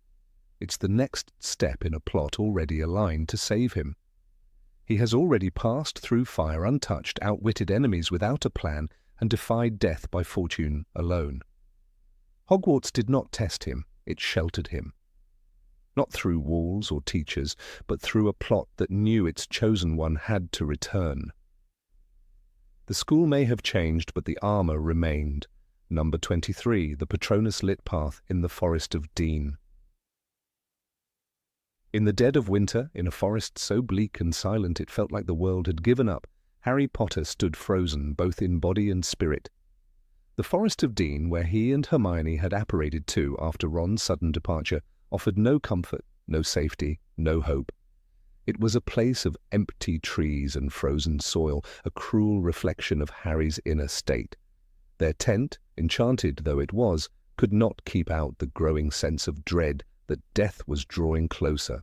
They were fugitives in a magical war, hunted like animals by the Death Eaters, aimless and starving, and the boy who was once called the Chosen One was now no more than a scared teenager with no idea what to do next. The grandeur of prophecy meant nothing in the cold, and courage was useless without direction. For days the locket Horcrux hung around Harry's neck like a curse. It whispered fear, fed him despair, and dulled his resolve. The emotional weight it carried was nearly unbearable, and neither he nor Hermione could bring themselves to destroy it. Dumbledore had told Harry so little, left behind so many secrets and riddles, that even the bravest heart would begin to falter. And falter Harry did. They wandered through the wilderness without a purpose, lost in a mission they didn't understand. It is in this state, disoriented, hungry, emotionally drained, that Harry made a sudden, desperate decision. He walked out into the night, following a presence he could not explain. The moment he saw the silver doe, something in him stirred. Not logic, not a sudden spark of understanding, but something more primal. The Patronus stood still watching him, inviting him to follow, and Harry, who had learned to question everything in his short life, did not question this. He followed. Not because it made sense, not because it fit into any magical theory he had been taught, but because it felt right. This was not strategy. This was not bravery. This was not cleverness. This was narrative intervention, deus ex machina, draped in ethereal silver. The stag-like Patronus of his father had always brought protection, but this doe was something else entirely. Silent, ghostly, and inexplicable. Through the woods she led him, past frost-covered trees and patches of moonlit ground, until he reached a small, frozen pond. There, beneath the ice, was the sword of Godric Gryffindor. Harry stared at it, unable to grasp the sheer absurdity of the moment. Why was the sword here? Who had sent the doe? What connection existed between this strange moment and any of the work or suffering he had endured to get here? The answer? None. The sword had not been earned through insight or revelation. It had not been summoned through cleverness or magical understanding. It had simply been placed there like a gift from the author. Even when Harry dove into the icy water to retrieve it, the moment refused to become heroic. The locket Horcrux around his neck tried to kill him, tightening like a serpent, pulling him downward. He thrashed and gasped under the surface. This was not a battle of wills, not a confrontation of minds or magic. It was chaos, panic, drowning. And the one who saved him? Ron Weasley, who reappeared without warning, without build-up, simply materializing from the trees at the precise moment he was needed most. The return of Ron, much like the appearance of the doe and the sword, defied all narrative logic. Ron, who had stormed off in anger weeks earlier, had found his way back not through skill but because of a device Dumbledore had given him. A deluminator that not only collected light but somehow responded to Ron's longing, whispering Harry and Hermione's voices and guiding him back like a magical GPS. It wasn't magic that could be taught, studied, or understood. It was magic shaped by sentiment and plot necessity. Ron's return wasn't about growth or redemption. It was about timing. He arrived not a moment too soon or too late. He arrived exactly when the story demanded it. The forest scene, while drenched in mystical atmosphere and emotional weight, reveals an uncomfortable truth about Harry Potter's journey. Sometimes survival doesn't come from greatness. It comes from being the main character. The Silver Doe never explained herself. Was it Snape? Was it Lily? Was it magic responding to Harry's need? Rowling eventually clarifies that it was Snape's Patronus, sent out of love for Lily Evans. But in the moment, the logic is absent. The reader is left to accept the miracle without dissecting it. That, in itself, is plot armor at work. The Sword of Gryffindor appears when a true Gryffindor needs it, we are told. But that explanation, like many in the series, comes after the fact. Convenient magic is cloaked in vague prophecies and moral affirmations. Harry needed the sword to destroy Horcruxes, and so it appeared. The means through which it did, the Patronus, the pond, the timing, are not questions the story wants us to ask. And Harry does not question them either. He is relieved, but not curious. In a world where logic often bows to narrative, he has learned to accept the inexplicable. This moment, dramatic and pivotal, underlines how often Harry is not the architect of his survival. In the Chamber of Secrets, Fawkes the Phoenix arrived to blind the basilisk and provide the sorting hat. In the Triwizard Maze, Harry and Cedric conveniently reached the cup together. In the Department of Mysteries, members of the Order of the Phoenix arrived just before death. The pattern is there for those willing to see it. When the danger peaks, salvation is rarely earned, it is delivered. The boy who lived is also the boy who is saved. To be fair, Harry is not incompetent. He is brave, loyal, and kind, but these qualities are often not enough to save him. The magical world he inhabits is not one where intelligence or power alone determine outcomes. Luck, love, and prophecy play equal roles. And sometimes the story simply needs him to live. The Silver Doe is a beautiful metaphor, but it is also a bandage over a plot wound. It masks the absence of strategy with mystery, the absence of action with awe. The forest scene is haunting, yes, but it is also hollow in reasoning. Why would Snape, working secretly against Voldemort, risk exposing himself by sending a Patronus? Why leave the sword in a frozen lake instead of handing it to Harry through intermediaries like Aberforth or members of the Order? Why not explain? Because explanations require time, and the story needed drama. A glowing Patronus appearing silently in the night is emotionally effective, but logically frail. It feels powerful until you start to ask why. What makes this moment striking is how little Harry contributes to his own salvation. He is passive, reactive, dependent on forces he neither controls nor understands. He does not solve a riddle or defeat an enemy. He follows, obeys, submits. He nearly drowns and is pulled to safety. He receives the sword, but does not call it. He acts, yes, but only after destiny hands him the tools. The magic does not respond to his will. It acts as a protective net, catching him just before he falls. In a story shaped by mythic themes, this is not unusual. Chosen heroes are often protected by fate. But in Harry Potter, where themes of choice, agency, and bravery are so central, moments like the Silver Doe feel contradictory. If love and courage define Harry, then why does the narrative so often save him without requiring those traits? Why must his victories feel so scripted? The forest episode whispers an answer, because sometimes storytelling takes precedence over character development.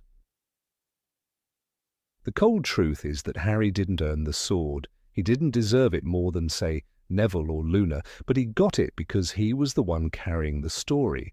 That's not a failure of the character, but it is a narrative compromise. The difference between destiny and luck is thin, and Harry Potter walks that line without always knowing it.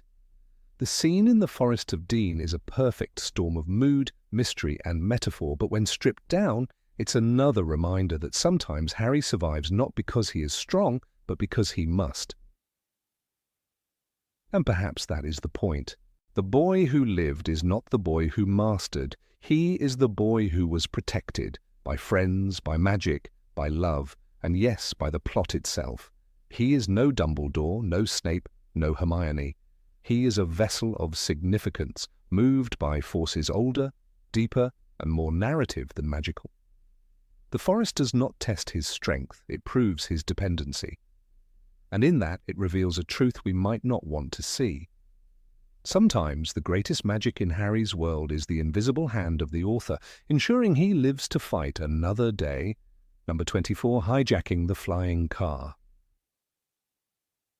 The scarred boy who lived had many moments of genuine courage and brilliance, but there was one escapade in Chamber of Secrets that cast a long, suspicious shadow over his heroic image. It wasn't bravery or intellect that saved him that day, but something much harder to define. The thick, invisible bubble of narrative protection that wrapped around him like a charm. The moment when Harry Potter and Ron Weasley failed to board the Hogwarts Express at King's Cross and opted to hijack a flying car stands as one of the most blatant examples where logic bowed before the will of plot armor. That morning at King's Cross, Harry and Ron found themselves inexplicably locked out of Platform 934. They had followed all the usual steps, leaning casually into the seemingly solid barrier that led to the magical train. But it refused to yield. In the grand logic of the wizarding world, this was an anomaly. The platform had never failed them before. As the wall remained stubbornly firm, instead of stepping back to reassess the situation, they descended almost immediately into panic. The very idea of waiting for Molly or Arthur Weasley, who were just on the other side and would surely notice their absence, seemed to evaporate from their minds. Neither did it occur to them to find a ministry official, use the leaky cauldron's fireplace, send an owl, or even, heaven forbid, consider waiting 15 minutes. But what truly astonished wasn't the boys' rash decision to take the enchanted Ford Anglia. It was the ease with which they got away with it. The Weasleys' car, enchanted to fly and equipped with an invisibility booster, had been a secret project of Arthur's and a clear violation of several ministry laws. In any logical world, the act of two underage wizards stealing it and flying it across the British countryside would have attracted swift and severe consequences. Instead, their aerial joyride played out like a quirky misadventure. They crashed into the Whomping Willow, barely escaped serious injury, and were scolded. More like naughty toddlers than dangerous lawbreakers. It was a miracle they weren't expelled, or at the very least interrogated by the Department of Magical Transportation. J.K. Rowling paints this scene with energy and whimsy, focusing on the thrill of adventure rather than the glaring cracks in logic. The car was completely out of control. They were spinning violently in midair, the car jumping and swerving like a bucking bronco. The imagery is delightful, even comical, but beneath the charming chaos lies a troubling fact. If anyone else had done this, say Draco Malfoy or even Percy Weasley, the punishment would have been dire. The Ministry of Magic has shown time and again that it takes breaches of the Statute of Secrecy seriously. A flying car over Muggles? That should have triggered alarms across half the wizarding world. Yet no auras arrived, no officials from the improper use of magic office. Instead, they crash-landed on school grounds without interception, right in front of one of the most violent magical trees in existence, which, naturally, did not kill them. The damage done to the tree is even treated as a bigger offense than the car theft itself. Professor Snape is the only one who truly seems to grasp the absurdity of the situation. He confronts them with a chilling calm. "You were seen, flying that car. Muggles in hiding in bushes saw the whole thing." But even he is helpless against the narrative tide that shields Harry and Ron. Dumbledore and McGonagall, though visibly disappointed, dole out detentions and point deductions as if the boys had merely overslept for class. This moment is a pure example of what fans have dubbed plot armor, the unspoken rule that main characters, particularly chosen ones, can walk through disasters unscathed because the story needs them to survive. In-universe logic folds under the pressure of narrative necessity. Harry must get to Hogwarts, he must remain a student, Therefore, no matter how reckless his actions, the consequences will never outweigh the importance of his presence in the next chapter. The rules of the wizarding world, carefully established in other places, are simply suspended. The flying car incident is also notable for its absence of accountability. Arthur Weasley, whose job at the Ministry specifically relates to Muggle artifacts, never faces reprimand. One might expect that a magically modified vehicle, exposed to Muggle eyes, would be enough to get him fired, or at least dragged into a disciplinary hearing. But the issue vanishes like mist in morning light. The narrative demands momentum, not bureaucracy. So the Ministry shrugs, Arthur stays employed, and the car becomes a forest-dwelling automaton by the end of the book. There's also the matter of Ginny. Just a few feet away from Harry and Ron at King's Cross, she boards the train without issue. If the barrier had sealed itself after her, it would have done so in front of the twins as well, who were still behind them. But Fred, George, Percy, all vanished into the magical threshold without so much as a flicker of hesitation. Did no one notice that the youngest Weasley and her two companions failed to arrive on the train? Surely her parents would have questioned it. Did they not look back? Did they not realize the two boys hadn't followed? These questions are never answered, because in this moment the plot needed Harry and Ron isolated. It's worth contrasting this escapade with other moments in the series where magical rule-breaking had real consequences. In Order of the Phoenix, Harry uses a Patronus to defend Dudley from a Dementor and is threatened with expulsion. The Ministry organizes a full hearing. In Prisoner of Azkaban, Harry inflates Aunt Marge and runs away, dreading retribution. And although he is let off, it is made clear how close he came to serious punishment. But when Harry hijacks a flying car and nearly kills himself and others, the repercussions are quaint. One might say the difference lies in Harry's intent, but that excuse is flimsy. Magic used in the presence of Muggles is still magic used in the presence of Muggles, especially when it involves a Ford Anglia soaring above London traffic. The protective cocoon around Harry grows more visible the more one looks for it. It's there, in the convenient timing of Fawkes in the Basilisk battle, in the miraculous survival in the Triwizard Maze, in the frequent late arrivals of Dumbledore when all seems lost. But the flying car scene is unique because it reveals how quickly the story is willing to rewrite its own rules for the sake of a grand entrance. Harry doesn't outwit an enemy or show moral strength. He and Ron simply behave like impulsive children and are rewarded with applause from the Gryffindor common room when they arrive. Their dangerous stunt becomes a tale of daring, not stupidity. To be fair, Harry was 12. A boy raised without guidance in the Muggle world, desperate to return to the only place he felt at home. But the narrative doesn't allow that explanation to bear real weight. Instead, it turns the moment into a romanticized act of loyalty and bravery. The reader is swept along in the fantasy, momentarily forgetting that in any other circumstance the protagonists would be expelled, imprisoned, or worse. The story itself blinds us with spectacle. It's easy to see why readers overlook this inconsistency. The tone is light, the stakes feel low, and the thrill of magical mischief is intoxicating. But when one steps back, the scene unravels.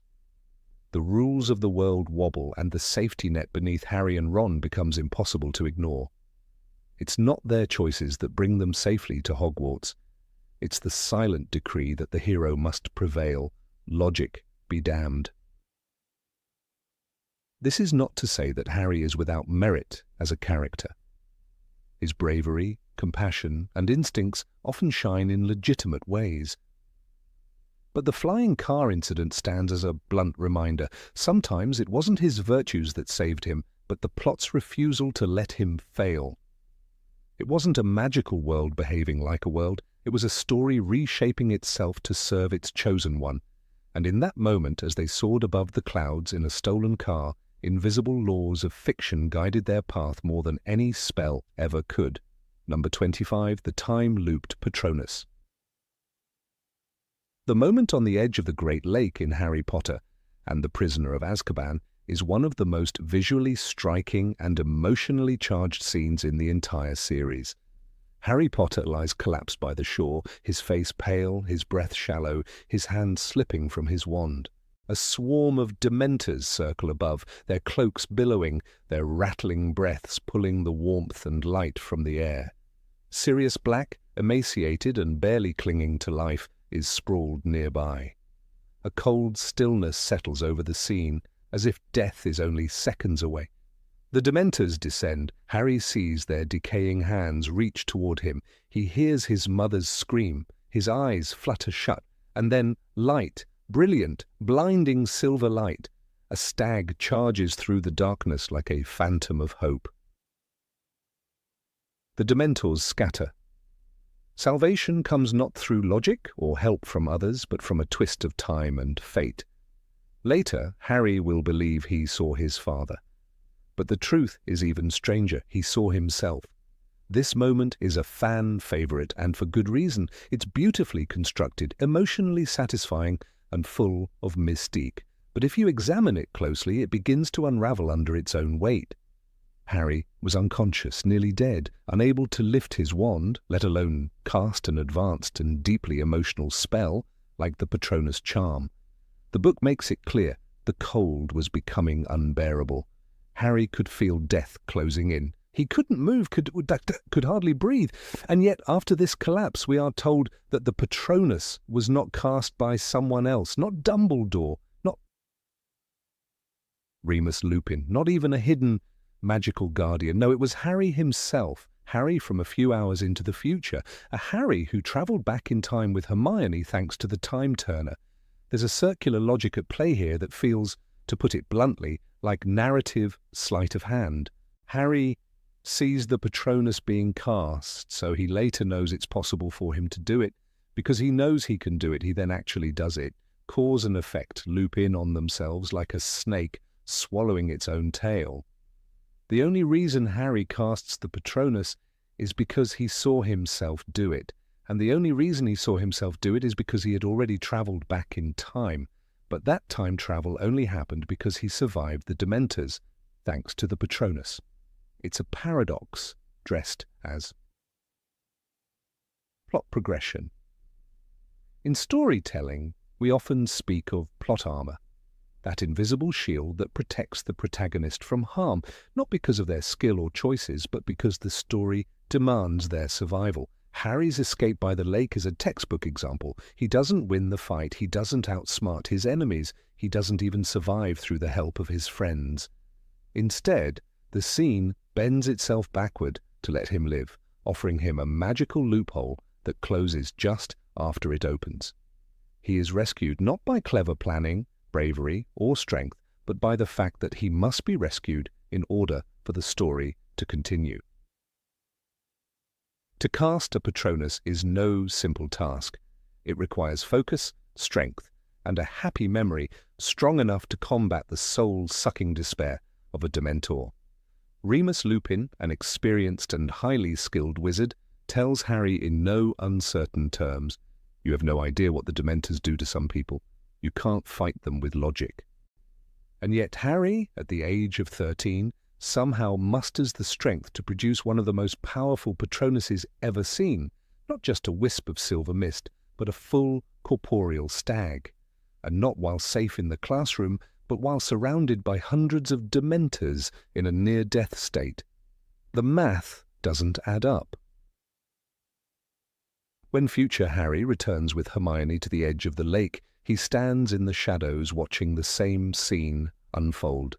His past self is dying. The Dementors close in, and Harry waits to see someone else appear. Maybe his father, somehow resurrected. Maybe Dumbledore in disguise. But no one comes. The realization hits him like thunder. He must do it. I knew I could do it this time, Harry thinks, because I'd already done it. And that line, so poetic, so self-assured, should feel triumphant. But instead it reads like a magic trick whose secret has been revealed. The illusion is clever, but once you see the wires, the ore is gone. Time travel in fiction is always dangerous territory. It's easy for it to become a crutch, a way to explain away inconsistencies or escape from corners the author has written themselves into. In this case, J.K. Rowling uses it to deliver a moment of emotional impact. Harry becomes his own savior. He learns that courage can come not from certainty, but from the belief that it's possible. But there's an underlying hollowness to that lesson when the logic behind it feels broken. Harry casts the Patronus because he already saw himself succeed. There is no moment of true risk, no real chance of failure, because the story has already confirmed that he survives. And this raises uncomfortable questions. What would have happened if Harry hadn't travelled back in time? Would he have died? Would Sirius have had his soul sucked out? Or does the universe correct itself to prevent such outcomes? The book avoids these questions, choosing instead to frame the time loop as a beautiful and perfect circle. But for readers looking for grounded stakes and character-driven resolutions, it feels like a cheat. The magic doesn't come from Harry's heart. It comes from the narrative imperative that he must live. Compare this to other moments in the series where Harry's survival feels earned. In the Chamber of Secrets, he defeats the basilisk through bravery, quick thinking, and the help of Fawkes and the Sorting Hat. In the Goblet of Fire, he survives the graveyard because of the rare and ancient magical connection between his wand and Voldemort's. Even in the Order of the Phoenix, his narrow escape from the Department of Mysteries happens due to a combination of skill, teamwork, and Dumbledore's timely arrival. But at the lake, there is no build-up, no choice, no strategy, only inevitability. And perhaps that's what makes this scene so divisive. On a surface level, it is one of the most iconic visuals in the series, a silver stag galloping across moonlit water, scattering death with every step. But on a structural level, it exposes the soft underbelly of the narrative. Harry isn't surviving because he grows. He's surviving because the story bends around him. The moment doesn't transform him, it merely fulfills what had to happen all along. The Patronus is meant to be a symbol of hope. It's magic, fueled by memory, joy, and the will to survive. When Harry casts it in front of the lake, we are told he is thinking of his parents, that he finds strength in the idea that his father once conjured the same stag. But those emotions are diluted when we remember that Harry is casting the spell because he's seen it already work. The memory of the future becomes the source of power, a beautiful contradiction, but a contradiction nonetheless.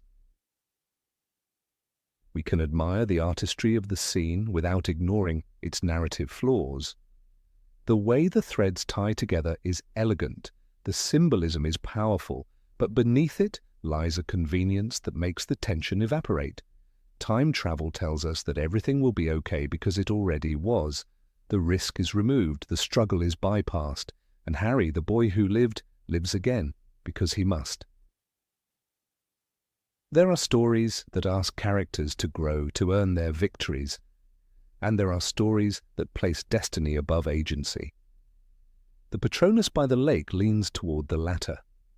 It doesn't strip Harry of his worth, but it does shield him from the harsh lessons that usually define a hero's journey. He is not saved by the depth of his emotion or the clarity of his mind. He is saved because the story says so. That's plot armor, not character development. In a series that often balances on the edge of fairy tale and epic, this is a moment when the balance tips too far into fantasy logic. It leaves behind the grit, the pain, and the struggle that makes other moments so memorable. Instead of asking, how did Harry find the strength, we are left asking, would he have if he didn't already know he would? And perhaps that's the true cost of the scene. Not that it cheats the rules of time or magic, but that it cheats the reader of the thrill of uncertainty. We are told the danger is real, but we are also told it has already been overcome. The fear dissolves, the victory feels hollow, and the lake, once so haunting, becomes just another backdrop for a story too eager to protect its hero from harm. Number 26. The Sword in the Sorting Hat. In the chaos of the Battle of Hogwarts, as Voldemort's forces closed in and destruction rained down on every stone of the ancient castle, Harry Potter did something almost irrational. He turned to the sorting hat. A hat. A relic usually reserved for 11-year-olds fresh off the train from King's Cross, whose greatest worry was whether they would be placed in Hufflepuff instead of Gryffindor. But this time, the hat was not for sorting. It became, inexplicably, a weapon distributor. Out of its battered brim emerged the sword of Godric Gryffindor, gleaming sharp and ready to destroy a Horcrux. A sword that should have been in a vault in a museum, or at the very least under Dumbledore's protective enchantments. Instead, it appeared like magic, because it was magic. But more accurately, it was plot armor. The narrative device here is not subtle. The sword shows up not because Harry or anyone logically planned for it, or even deserved it through an exceptional act of bravery at that exact moment. It arrives because the story demanded it, because a Horcrux needed to be destroyed, because the pacing required escalation. There was no suspense to whether Harry would find a way. He simply did. A powerful, magical object with the very rare ability to destroy a piece of Voldemort's soul dropped into his lap, literally, from a hat. It wasn't earned. It wasn't hunted down like Hufflepuff's cup or Ravenclaw's diadem. It was handed over by a talking hat, as if the universe were gently nudging him along with a wink. The logic offered by the law is that the sword appears to any worthy Gryffindor in a moment of need, but what constitutes worthiness at this point? Is Harry really any more worthy than Neville, who later performs an act of equivalent, if not greater, bravery? Is being in the right place at the right time enough? The magical rules feel elastic, bending to suit the flow of the plot rather than internal consistency. When Dumbledore pulled the sword from the sorting hat in the Chamber of Secrets, it felt symbolic, rare, a one-time miracle. When Harry receives it during wartime, amid panic and chaos, the miracle starts to feel manufactured. And yet, the book insists on sanctifying the moment. The sword of Gryffindor, says Neville later, came to him because he was a true Gryffindor. But this justification feels like retroactive storytelling, not prophecy fulfilled. The sword had been somewhere, we don't know where, but somehow it ended up in the same dusty hat that hadn't been relevant since first year. It's never explained how the sword travelled there, or why now. It doesn't materialize for Ron in the forest during their exile. It doesn't help Hermione when she's in danger. It helps Harry when he most needs to move the story forward. This isn't the only time Harry has been mysteriously bailed out by the universe itself. From the Philosopher's Stone to the Elder Wand, many of his major victories are not due to his magical skill, but to timing, destiny, or inherited advantages. But the sorting hat sword incident is perhaps the most blatant example. It isn't that Harry did something new, brave, or extraordinary in that moment. It's that the story had to give him something, and the hat, bless its stitched lips, became the mouthpiece of the author's will. There's a tension in the books between earned victory and narrative convenience. For instance, when Ron retrieves the sword in the forest after it appears underwater, it is treated as a test. He must dive into freezing water, wrestle with internal visions of insecurity, and literally emerge reborn. But Harry? He pulls it from a hat mid-battle, while running down corridors. There is no ritual, no cost, no obstacle. The sword simply arrives. One wonders, if the sword had not shown up, would another tool have been magically presented? A basilisk fang in the room of requirement's broom cupboard, perhaps. The idea of only a true Gryffindor pulling the sword is repeated so often, it loses weight. Is it bravery that counts, determination, or just being the main character? Because at that point, even Luna Lovegood or Ginny Weasley might have been just as worthy. But the story needed Harry to have that weapon in that scene. So the hat delivers, not because the magical world dictates it, but because the author does. This is plot armor in its purest form, a safeguard ensuring the protagonist does not fail. The stakes of destroying a Horcrux were massive. Each required specific, rare methods, basilisk venom or fiend fire. The narrative set this up carefully, showing how difficult and desperate the task was. But then the Sorting Hat nullifies the urgency by becoming a vending machine for ancient relics. Imagine the tension if Harry had to go on a new quest inside Hogwarts, racing against time to find something that could serve the purpose. Instead, the resolution is instant. The problem is solved by pulling a shiny object out of thin air. It's not magic, it's a shortcut. Even the timing is suspiciously perfect. The sword appears right before the Horcrux must be destroyed, not hours before, not during a lull, but exactly when the story demands it. The reader doesn't gasp in triumph, they sigh inconvenience, because deep down we know Harry didn't fight for that sword this time. He didn't earn it. He waited, and the story handed it over like a script being delivered on cue. The power of that moment should have come from within Harry. Some creative solution, some deep act of sacrifice or cleverness. Instead, the climax relies on a magical cheat code hidden in a talking hat. It undermines the gravity of the war. The triumph over evil becomes less about personal growth or tactical success, and more about being the chosen one with backstage access to props. And once we see the strings, the illusion breaks. It's also worth noting that the sword had previously been taken by Griphook and was in Bellatrix Lestrange's vault. That sword was a duplicate. The real one was believed to have been taken, but if that's true, how did it return to the hat? Did the hat itself summon it? Did Hogwarts sense the need and conjure it? None of this is explained, even in the deeper lore. Readers are left to connect the dots through headcanon and wishful thinking. The story never bothers to answer. By comparison, other magical artifacts in the series come with conditions, challenges, and stories. The Time Turner, the Invisibility Cloak, the Marauder's Map, all of these required some level of discovery and usage that shaped the plot.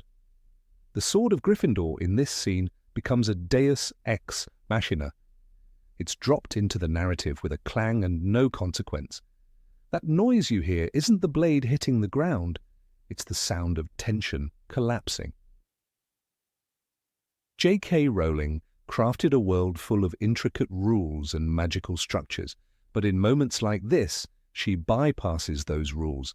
The hat is not a portal, it's not a vault. It's never been shown to contain magical items other than the sword in the Chamber of Secrets, where Dumbledore clearly influenced events. In this final installment, there is no Dumbledore. There is only the author pressing fast forward. The stakes remain high, but the path feels paved. This moment stands in contrast with the rest of the series, where problem-solving often required intelligence, courage, and teamwork. When Harry and Hermione time travel in Prisoner of Azkaban, there's precision and cleverness. When they brew Polyjuice Potion, it takes months of effort. But when they need a Horcrux killing weapon in the final act, no time for puzzles, just reach inside the hat and pull. It raises uncomfortable questions about Harry's journey. Was he ever in real danger if the story always found a way to rescue him? Was Voldemort ever a true threat if fate or the author always intervened with perfect tools at the perfect moment? The emotional payoff is dulled when the hero is insulated not by power, but by destiny dressed in convenience.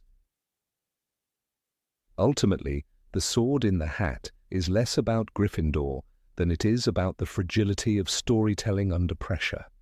As the series sprinted toward its grand finale, this moment, shiny and triumphant on the surface, betrayed the careful scaffolding that once held the story aloft. It wasn't a test of character, it wasn't a magical surprise, it was a narrative bridge hastily assembled to get Harry across the river of climax, and once he did, the sword vanished again, back into the ether of plot armor, waiting to serve the next desperate protagonist. Number 27, Voldemort's Convenient Stupidity. Lord Voldemort, the greatest dark wizard of his age, a name feared across the wizarding world, somehow could not kill a child. Not because of a lack of power, not because of a shortage of opportunity, but because of something far more infuriating, his own choices. From the very beginning of the Harry Potter story, Voldemort is framed as a near unstoppable force, and yet time and again he stumbles, not over powerful opposition, but over his own arrogance and blind spots. Harry does not survive because of unmatched brilliance or flawless strategy. He survives because Voldemort sabotages himself at every turn. The very villain meant to be feared most becomes the architect of his own failure, held hostage by the plot's invisible hands. The story begins with a decision so baffling it almost seems like a joke. Voldemort, with access to limitless dark magic, breaks into the Potters' home and kills James and Lily effortlessly. Then, standing before an infant, he decides to use the killing curse, the most direct and final spell in existence. He does not stab, choke, stun, or kidnap the baby. He uses a spell that is famously blocked by ancient sacrificial magic. He ignores the fact that Lily's death might have consequences, despite being warned by Severus Snape about her importance. The text is clear. He gave her one last chance to stand aside, and when she didn't, he killed her. This act, which should have been his triumph, becomes the reason he loses everything. Years later, Voldemort returns, in a grotesque half-life, drinking unicorn blood, and parasitically attached to Professor Quirrell. And yet again, he makes choices that seem strategically hollow.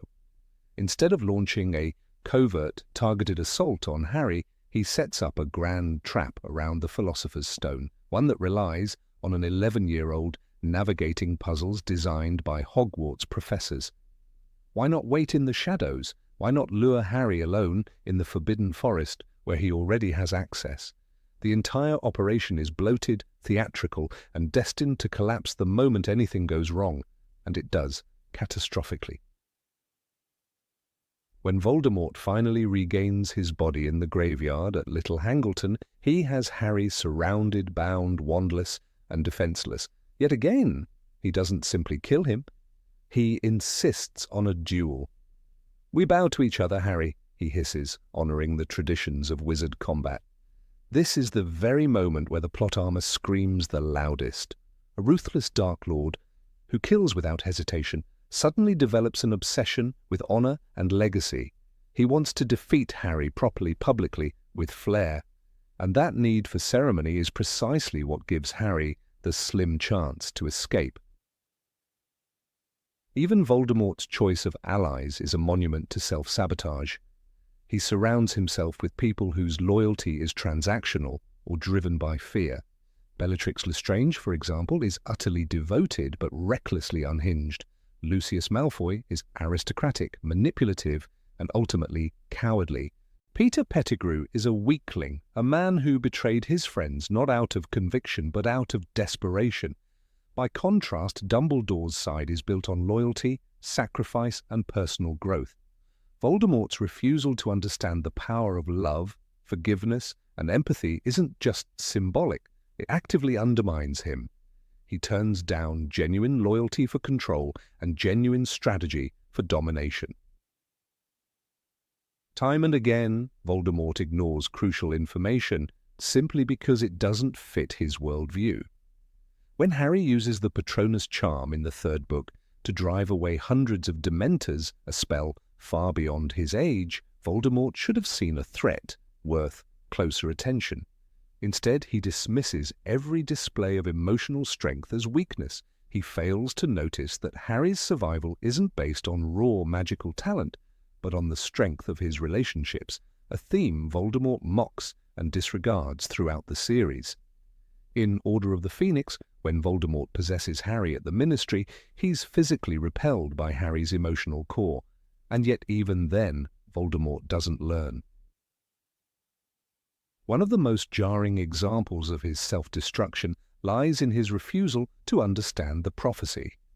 Instead of trying to understand its full meaning, he acts rashly, attempting to kill a child based on a partial interpretation. Dumbledore explains it best. You are the one who made it possible for the prophecy to come true. You marked him as your equal. Voldemort's decision to go after Harry rather than Neville, and to do so recklessly, literally breathes life into the very weapon that will destroy him. The prophecy becomes self-fulfilling only because Voldemort made it so.